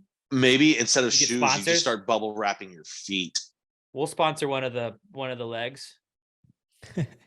Just have the Pass Gray Podcast logo on it. Mm-hmm. At Pass Gray Pod. I mean, maybe if you bubble wrap your feet, though. But then that's like work. You should pad the Yeah. thing. I have to wrap my feet every But does single it go time. up? Like, or do you hit it when you're like stepping down? I hit it when like I'm getting ready for bed, like I'm taking off my shoes and I'm like stepping forward to like get on the bed. Okay. Yeah. But it's not like sticking up into the bed, is it? No. Okay. At first I was like, you have a Wait, hold pole on. in That's the what I middle was of your thinking. bed? Yeah, that's what I was thinking. It was And then it's two not like extra bunk beds feet. where there's Wait, like is the it rail. sticking? So it's sticking out from underneath? It's not sticking out, but like it's right at the very edge. So it's not like in it where I need a where I couldn't picture get it. because my brain But it's in the can't middle. It's comprehend in the this. middle where like sometimes your foot just gets like in there a Yeah. little bit. And it's Yeah. like, yeah, that sucks. Yeah. Like You're my gonna have to get used to that. Mhm. Also, Or sweet what- brag that you've got a Thank bed you. frame, dude. Do you not have a bed frame? I guess Fuck no, I know. Come that's on. what I expected. Do you know who I am? I've got a mattress stacked on top of another mattress. You don't I'm even have a stacked on top box of another. spring? Wait, do I have three? No, one of them in there is a box spring, I think. I don't know. I'd have to go look at it. Is it 3 mattresses high? I don't remember. I've had the same iteration for about 12 years where I just stack mattresses on top of another ones. So I don't know exactly what my current situation is, but it's something along those lines. Yeah. Well, shit, dude. That does suck. That's a solid not cool. Where it's just like one of those Wouldn't things happen that's if you like- just stack mattresses. But you're just having to like readjust your like routine. Mhm. Like, just don't kick my foot on this pole. Yeah, keep stubbing my toe. It hurt. It's a metal bar. Yeah, dude, that fucking. I'm blows. sure it hurts. Yeah. It sounds very fucking painful. Stubbing your toe is never good. I remember my like when I lived with my parents, like when in high school and shit, like I got a bed frame. Like my mom wanted to do like a new bed frame, and it had like the ends of it were metal, like the foot of the bed was metal, and it like went up into like a square, but like my previous bed just was like rounded at the top, and like I would always just like hit my thigh and like right above my knee, just like right on where that like square edge was, and it was just like God fucking like, and it just happened so much for like the first like 2 weeks I had it, and then eventually you just like stay away from there. Oh no, You I've fill got it a out. spot at work that's kind of like a pinch point moving out of the kitchen. and I slam either my knuckles or the back of my hand on, like, it's a metal table, but it's got like a lip on it all the time. Yeah. All the time. That just sucks when it's like your bed. Like this is when it's supposed to be safe. Yeah, this is supposed to be the safe spot. That's a solid, not cool. Very good. I've got two. One, just that I weighed myself again yesterday, and I was like, oh, you're 290 again. All right, time to fucking start losing weight again. That sucks, because now I got to go back to not just eating and drinking whenever I want, which sucks because part of it is not drinking during the week, and I love drinking during the week. It's so much fun. I just love drinking. It's awesome. Makes me feel good. I got a problem. Don't worry about it.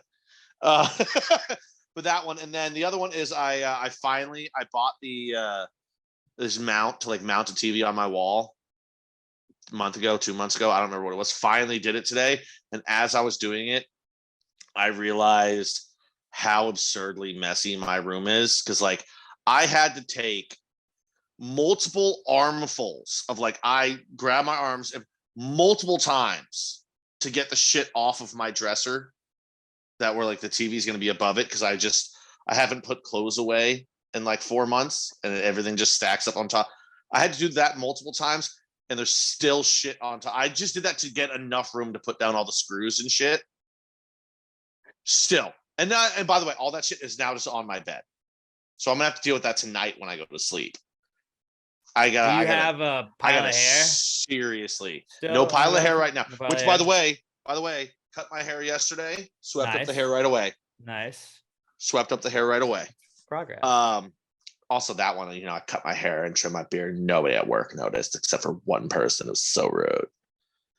But yeah, my room is a fucking, like, it looks like a goddamn tornado hit it. And that's not in the least, except for the fact that the dresser is where it's supposed to be and the bed where it's supposed to be. The rest of the room, tornado.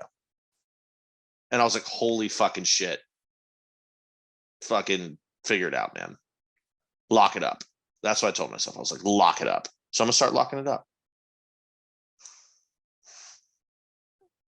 I'm gonna clean my room eventually. With like routinely, do you just have like you sleep in one part of the bed, but then there's just shit on top of the bed that you've just scooted over? Like I feel like that's how I No. So what I do is there's just dirty clothes that you just shift. No. I don't keep clothes on the bed. They'll stay on the dresser. They're on the bed until they move to the dresser. But what I do is I sleep on the left side of my bed if you're looking at it, and then on the on the side next to me, I just got like, so here's what I got: a pillow that I keep 2 waters underneath. Don't know why. That just started a long time ago, and it's a thing. I've got a tray table right next to me that the waters could go on. They don't go there though. They go on the bed next to me. Next to that pillow is usually where like my laptop just lays right there next to me in bed. And then, I just pass out. So like if I wake up in the morning, bam, I can open up the laptop, start checking betting lines, or more likely just I'm looking at porn. But then like I wake up in the morning and now by the way, I do have a half-filled water bottle that's on the TV tray. So whichever side I wake up on, I don't have to roll over. I can just reach forward and grab a bottle of water from underneath the pillow or the TV tray. Yeah. It's clutch. Yeah, it's an absolute madman system. But remember our water pillow idea where we were like, you just have a straw. It's mostly a Capri Sun pillow, I think. So I thought about this too. You can just drink out of it. What we didn't realize is what it should be is it's just a regular pillow, but with a reservoir in the middle of it that it goes to. It's not a full water pillow. That makes much more sense. You got like 16 ounces of water right in the middle of it. Yeah, it's like a camelback that slides right into the middle of it. The rest of the outside of the pillow is all pillow, but then there's a reservoir in the middle. That's where we fucked up. So now if we want to fix that, I think it's time for the R&D stage. Yeah, camelback should definitely make a pillow. Yeah. Pillowback. So solid, not cool. Solid, not cools. Yeah. Solid, not cools all around. Let's move on to the answers segment where we encourage you to just hit us up with any questions, ideas, thoughts, drunk thoughts, high thoughts, whatever you come across that you possibly have. Hit us up at PassGradePod. Use the hashtag PTG Answers. That's how we'll find them on Twitter. You can also email them to us, although we go through Twitter. Like that's how we find them. And then if we need extras, we go through email and other shit like that. But answers@passgradepod.com or reach out to us on the contact button at passgradepod.com. But we prefer Twitter at passgradepod. Use the hashtag PTG answers. Pat, will you tell anybody about Little M Shop really quickly? I'm gonna go run and take a piss while you do that. I would love to tell people about Little M Shop. It's about time for me to reorder. I am out of or not out. I'm down to my last. It's either 1 or 2 air fresheners left, and I need it because I realized today, or yesterday, I took the trash out, and I realized I no longer had a Little M air freshener in my trash can, which is a hack that I learned about years ago. Must have gotten stuck to the bottom of the bag last time I did it. It was probably time to change it anyway. But whether you need air fresheners, notebooks, this is my gambling book. All right. I use this all the damn time. I'm about to run through. And to be honest with you, this thing isn't the highest quality. So I need to go get a new one from Little M. They've got keychains, which are customizable.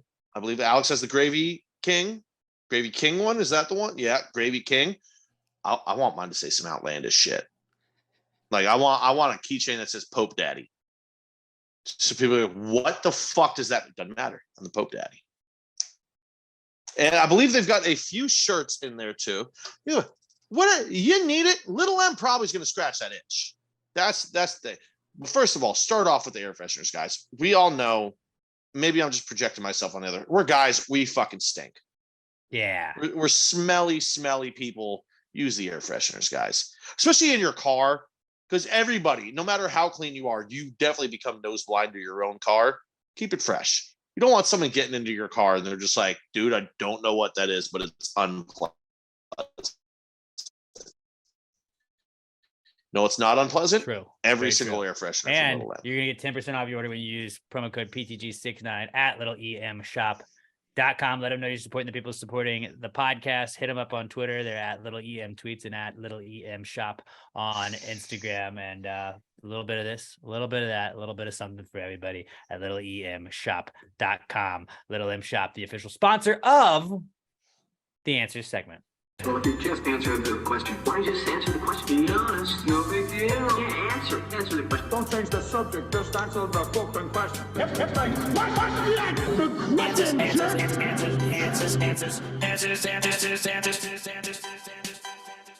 Any questions?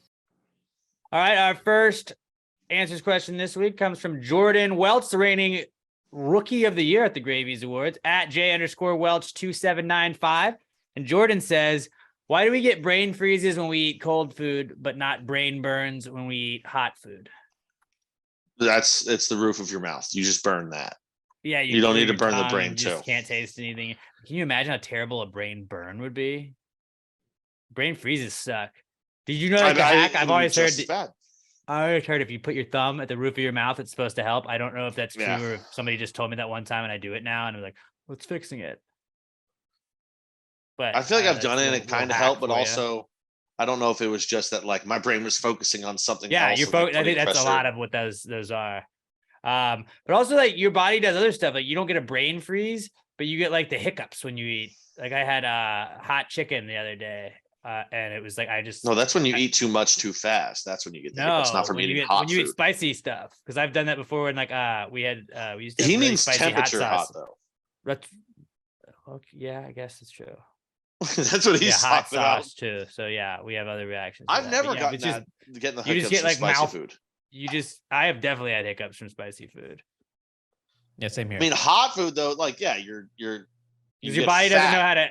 Remember there was a Spooktacular 2 years, not this past one, the one before that. It was the saucy sailor pepper people. They gave me that like hot sauce, shit. And they're like, yeah, dude, this is our killer one. And I was like, I just did a shot, and I was like, hiccup.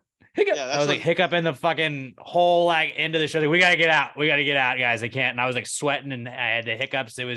You were dying. It took your body's reaction of like, this is not great. Yeah, I was even starting to by the end of that. I was starting to sweat, and I was like, "Holy shit, this is all compiling and kicking in." I'm not a hot sauce and pizza guy, but hot food. You just burn your mouth, so you can't swallow it, so you can't get the brain burn. Yeah, you just burn the fuck out of your mouth. Yeah, you damage your esophagus. That's what happens. It's like freezer burn, I guess. You like you like you like freezer burn your brain, but you just burn your mouth. It doesn't have to go to your brain. Yeah. Good question though. Mhm. Good question. Next one is from Todd Voss at as_scene_by_TV. And Todd says, if you had to spend the next 500 days in only one room of your home, which room would it be? I know my answer, and it's very simple. I want to hear from you guys first. Robert, what about you? Robert, you are you in like a townhome or an apartment? It's a townhome. Duplex? Yeah, it's a duplex. It's one It's a single house. house. It's one single house, but with the With top the- floor being us, bottom floor being downstairs neighbors. Okay. So yeah, it's like Pat has like a house. I am in like a straight up apartment. Yours is, I guess, in between both. What would you go with? That's really tough. I kind of want to say this room. Is that the Becau- living room? This is the office. This is The what we have office. our office. Good answer. Because I could still work. I have a computer here, so I can watch other TVs, shows, whatever. Porn. Sure. So I think it would be this one, but part of me also wants to choose the living room because I have the big TV there, and I have like my other consoles there, PS5. Yeah, but you've got couch. room on the wall behind you for all that. Yeah, I You guess. can put the TV there. You can put a couch in there. All that stuff. I kind of assume that like you're spending it as is right now. Yeah, that's think what you I can was imagining it. Okay, yeah, I guess that makes sense. As is. I mean, but like, do we have to assume that like we're going to piss in like a corner or some shit like that? Because I was just assuming like that doesn't count. Like we're not including like Yeah, bathroom. you, Yeah, you that doesn't can't. count. You can't. You can't. Oh, see, that's what I was gonna say. Bathroom. You go bathroom. So I was like, I need the bathroom. I'll bring my Yeah, I just laptop and wouldn't phone wanna- in there and all that shit, and I could just I could live piss in a my bucket. bathroom. But like where are you shitting in that room, Robert? Corner. But yeah, A probably a bucket. corner. You're not even gonna get a bucket? You Well, you get a fucking bucket. animal. And then who's emptying it? You can't leave the room. Sam's gonna empty your poop every day. Toss it out the window. Toss it out the window. We got windows here. There you go. It's got it all. Oh, I didn't think about the window thing. Yep. Oh yeah, I'm Yeah. taking my living room then. I've got 3 TVs in there. Yeah, Actually, I've I got would a go sliding living door, room. so I could just stick my butt out the door, poop there, and then just close the door. Yeah, I would go living, my room, living as room. well. I have my TV there. living room's Couches. definitely the biggest room in my apartment. Yeah, I got a couch there. I could sleep on that. Got Wheezy's toys in it, so I could play with Wheezy the whole time. Yeah. So like if your the living TV, room is- Xbox, all that shit's there. That's where I would go. If the living room is not your answer, I think there's something wrong. It's your No, living because room. like That's people, where you but do your people living. have like man caves and shit like that. And it's like if you had to pick like your favorite room in the house, like I can see that being like this is where I wanted to go, like an office. Like Ooh, that makes maybe sense as opposed to a living room. And some people like don't have fucking TVs in their living rooms. maybe I should Not take the even. garage because in 500 days I could probably clean that. Yeah, You think my room's a plus- mess? Don't look at my the garage. is just the storage for it. Oh, But it yeah, is. I'd It's- go living room then, and yeah, Yeah, I living think room. most people would probably go living room, but I can understand why you But- would have other answers. If it's an approved take, I might still take the bathroom. 500 days in a small room, just me. Nobody can bug me. Nobody wants to come in there because it smells like shit. Probably safe from tornadoes. Oh, it's literally in the dead center of my home. Yeah, it's perfect. There's no windows though. You would not get any sunshine. Yeah. Robert, you see how fucking white I am, dude? But I you barely would get sunshine. Not as be able to is. see the sun, Yeah. so you'd have that seasonal affective disorder or whatever. It's Now, called. the thing about my Sad. bathroom is it's very small, so I'd have to figure out a comfortable sleeping. Exactly. Right, that's why like living room. It's like I got a couch. I can just sleep on. You that. wouldn't- I'll sleep on that once you a wouldn't week know anyways, what at least. time it is, like the sun going I- down. I know Everything would be concept. the same. Yes, I would. I'd still have my phone and my laptop. But you wouldn't really know what time it was. Yeah. I'd be fine with that. I don't care. Your circadian rhythm would be fucked up. Mhm. And actually, I still would because Science would do enough. for you. Like, if it's the middle of the Like a day and I'm sitting in my menstrual cycle. bathroom with the light off, I can still see the light in the house underneath the door. When it's the middle of the night, I don't see nothing. But yeah. That was a good. So yeah, question. living room. I like that one. Really made us think. All right. Brandon Davis, aka Texas Cat Daddy, he's back again, and he says he's at a stream of cream on Twitter. He says, "Would you rather have very almost boiling hot water and have to use it as eye drops, or gargle with sour milk for 10 seconds?" Sour milk. Yeah, it's disgusting, and I'm gonna throw up. So what? To the point of almost boiling, that I don't water's want still to really hot. lose It's gonna my damage your eyes. Yeah, you're gonna lose your eyes. As You an gargle eye with- injury survivor, I don't want to even risk that again. Oh man, just the thought of gargling, because it's not the fact that the milk is sour; it's that when it's sour, it's chunky. You're gargling with chunky milk. I hope one person threw up while listening to that. Yeah, that is pretty gross. Yeah, no, that would be absolutely awful. But you only have to do it for 10 seconds. You vomit. You throw some water in your mouth. You spit it out. You wash again. You vomit again. You're fine. Just don't swallow any of it. Right. Yeah, I would just do that. It would suck. But like, I don't want to put boiling water in my eye or really hot water in my eye either.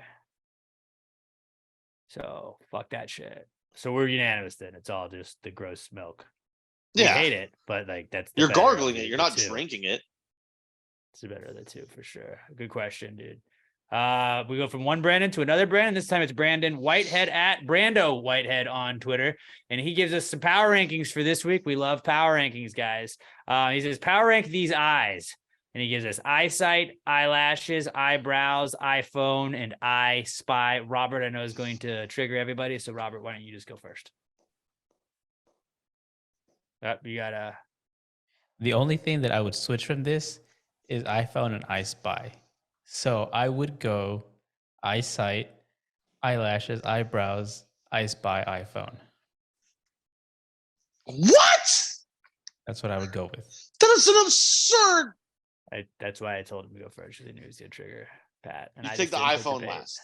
Yes. Well, he's not an You iPhone think guy. He's a okay, green first of all, dot guy.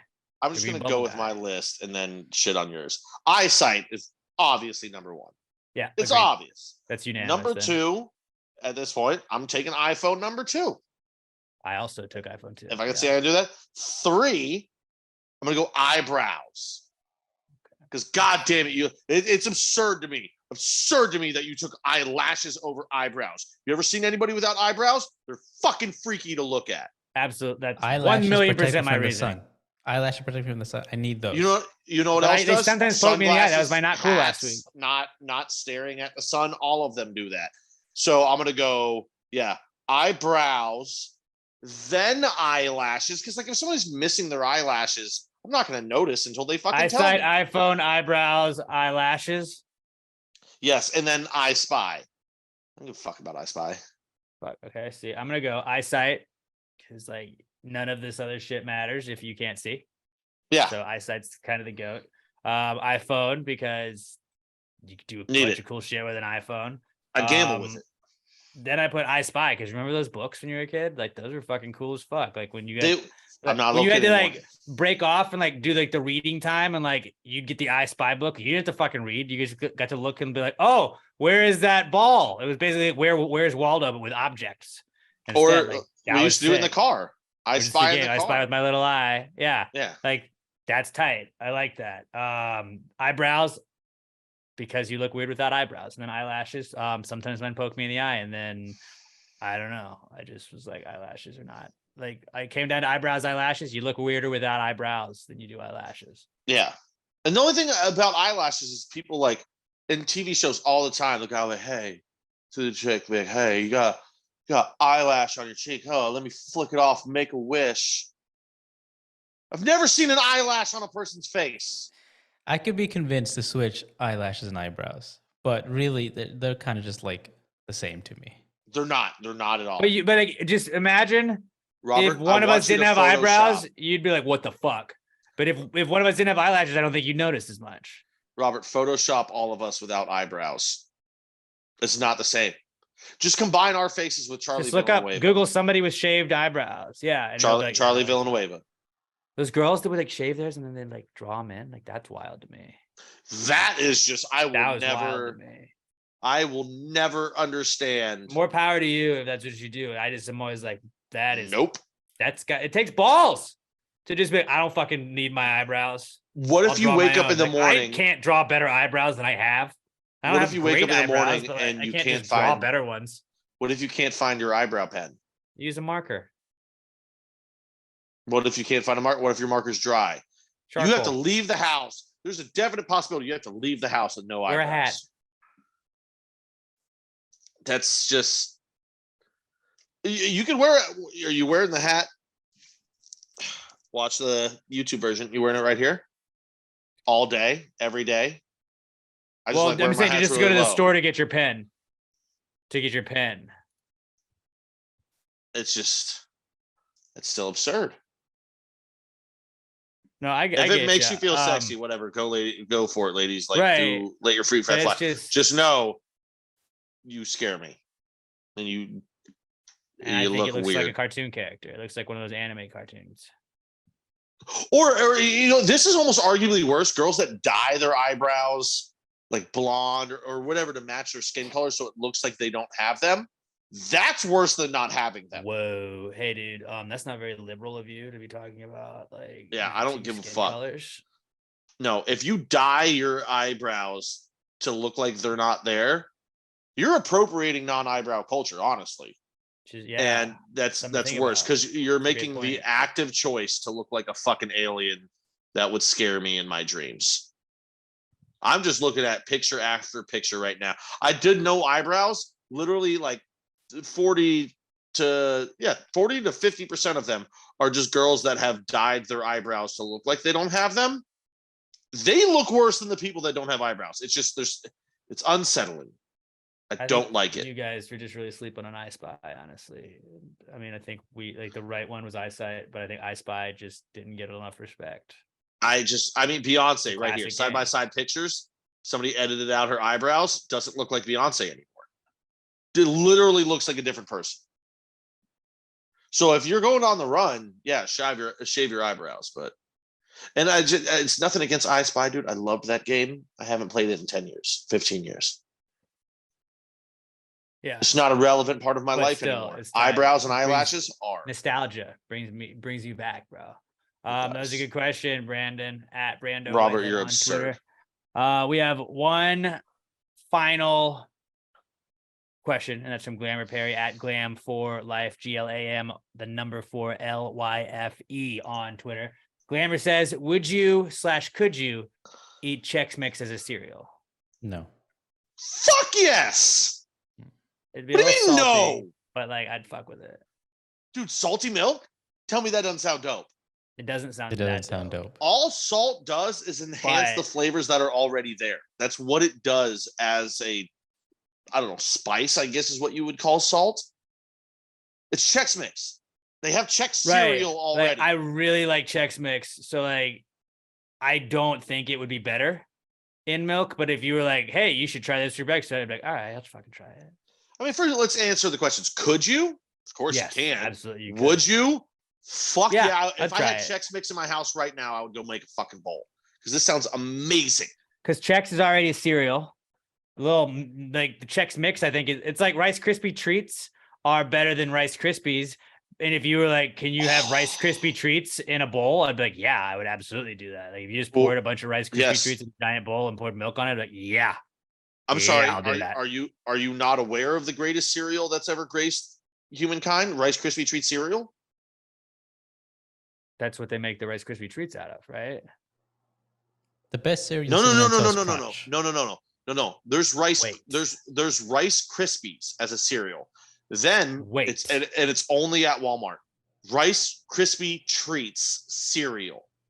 It is the greatest fucking cereal to ever exist. It is just sugar packed on sugar. It is so goddamn delicious. It beats Cocoa Puffs. It beats Reese's Pieces. Remember Oreo O's? It fucking Yeah. beats those two. It You beats mean- Cinnamon Toast Crunch. Rice Krispie Treat cereal. It's like a purple box. It's the greatest mean- goddamn cereal. They have the snacks as the cereal pieces. Yes, you didn't know about this. Your parents hate you. That's the only conclusion I can come to, that they would never buy this for you. I need you to Google Rice Krispie Treat cereal right now, and dude, go to Walmart. How do I I, don't know not where you're- know about this? Dude, it's been around since we were kids. Since we were literal kids. It's a purple Feel like box. Alex, Oh my your life gosh. is gonna fucking change tomorrow. When feel we like my finish childhood. this, you need to Instacart or something. Get yourself some Rice Krispie treats in here. Oh my dude, you're gonna come. That's it. Yeah, You're gonna come. My childhood was taken from me. You're gonna take one bite of the cereal. You're gonna call me on the phone. You're gonna go, Pat, I came. And then I'll just hang up and that'll be it. That'll be it. And I'll know why. First boner I got was when I was a little kid and I had no, I'm just kidding. That's not true. But that'd be dope. My sexual attraction to food started early.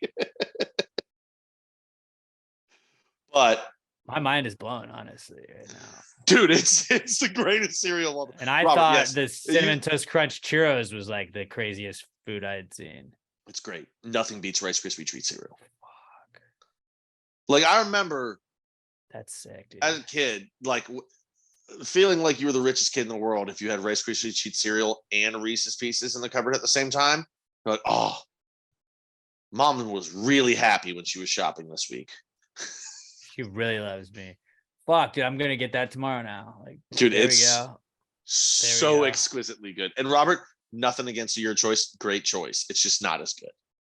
But yeah, Chex Mix, it's salty. It's salty. Salty good. I don't know if it would be my go-to breakfast, but I would definitely fuck with like trying Chex Mix and pouring milk on it. Bro, are we talking Chex Mix? Those little Gardetto fucking wafer things in there too? Oh, put that in the cereal, baby girl. Give that to me. Nom, nom, nom, nom, nom, nom, Like, nom, it nom, can't be all that day. bad. It can't be that bad. It's gonna be delicious. It's gonna be Can't be that delicious. bad. I'm gonna try it this weekend. I'm gonna go to the grocery store. I go on Fridays usually. I'm gonna get Rice Krispie Rice treat Krispie cereal. treat That's cereal, obviously, and then It's got to be get Walmart though. Chex I've never Mix. seen it anywhere other than Walmart. I'm pretty sure it's a Walmart exclusive. Maybe it's on Amazon. I don't know. Oh, I'm sure it is. Because then I don't have to go anywhere. That's a good one. I kind of want to fucking order some of that shit right Let's do now. that. But yeah, okay, so we would would eat Chex Mix as cereal if we could. Not sure how great it would be, but Robertson he's out on that. He's a no on Chex Mix. Do you like Chex Mix in general? I do not. God damn it, Robert. Rice Krispie treat cereal is not on Amazon. Gotta go to Walmart, buddy. Fine, I'll go to Walmart. Walmart.com. They probably deliver. Done. Oh, that's true. Yeah, I'm sure they have it Done. there. That was a good question, Glamour. That was a good question, Glamour, at Glam for Life on Twitter. Guys, thank you so much for writing in at Pass Grade Pod. Use the hashtag PTG Answers for your answers, questions. Don't forget, mark those calendars for Saturday, February 11th at 12:30 p.m. Central Time. Obviously, we're going to be at Kobo's Q, 2012 Rusk Street in East Downtown Houston, for the 500th episode of Pass Gravy. We're going to do it during the day. We've had better luck doing those like afternoon pods, and then we get to kind of hang with you guys. And I mean, I love Southern Star. We love Southern Star. Fucking, we're going to war for Southern Star. But we like I know that sometimes like it's a little bit closer for some people compared to others. So like maybe the drive's a little bit shorter for you. Hopefully you can make it out. And then we also have the Saturday, March 18th.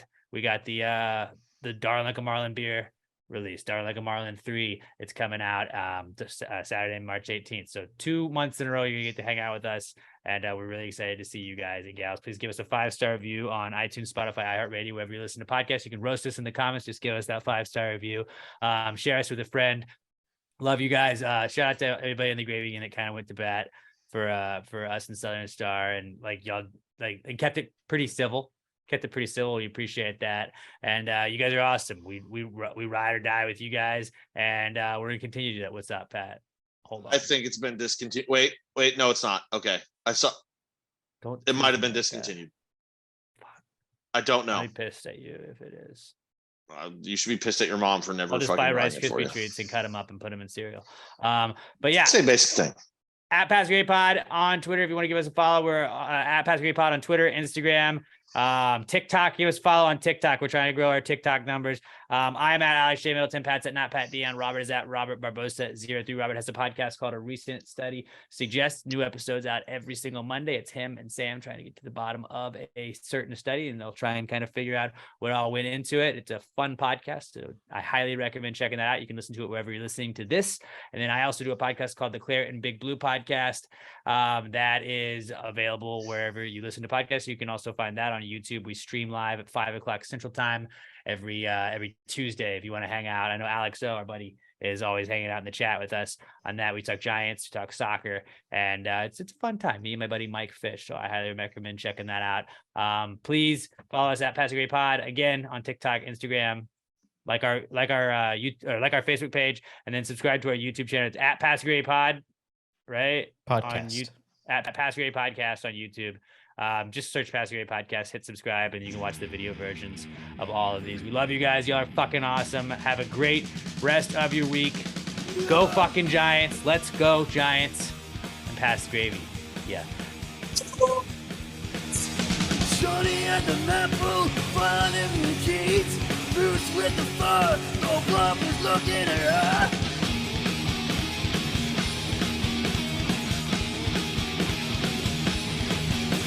Baggy sweatpants, Reeboks with the stripes.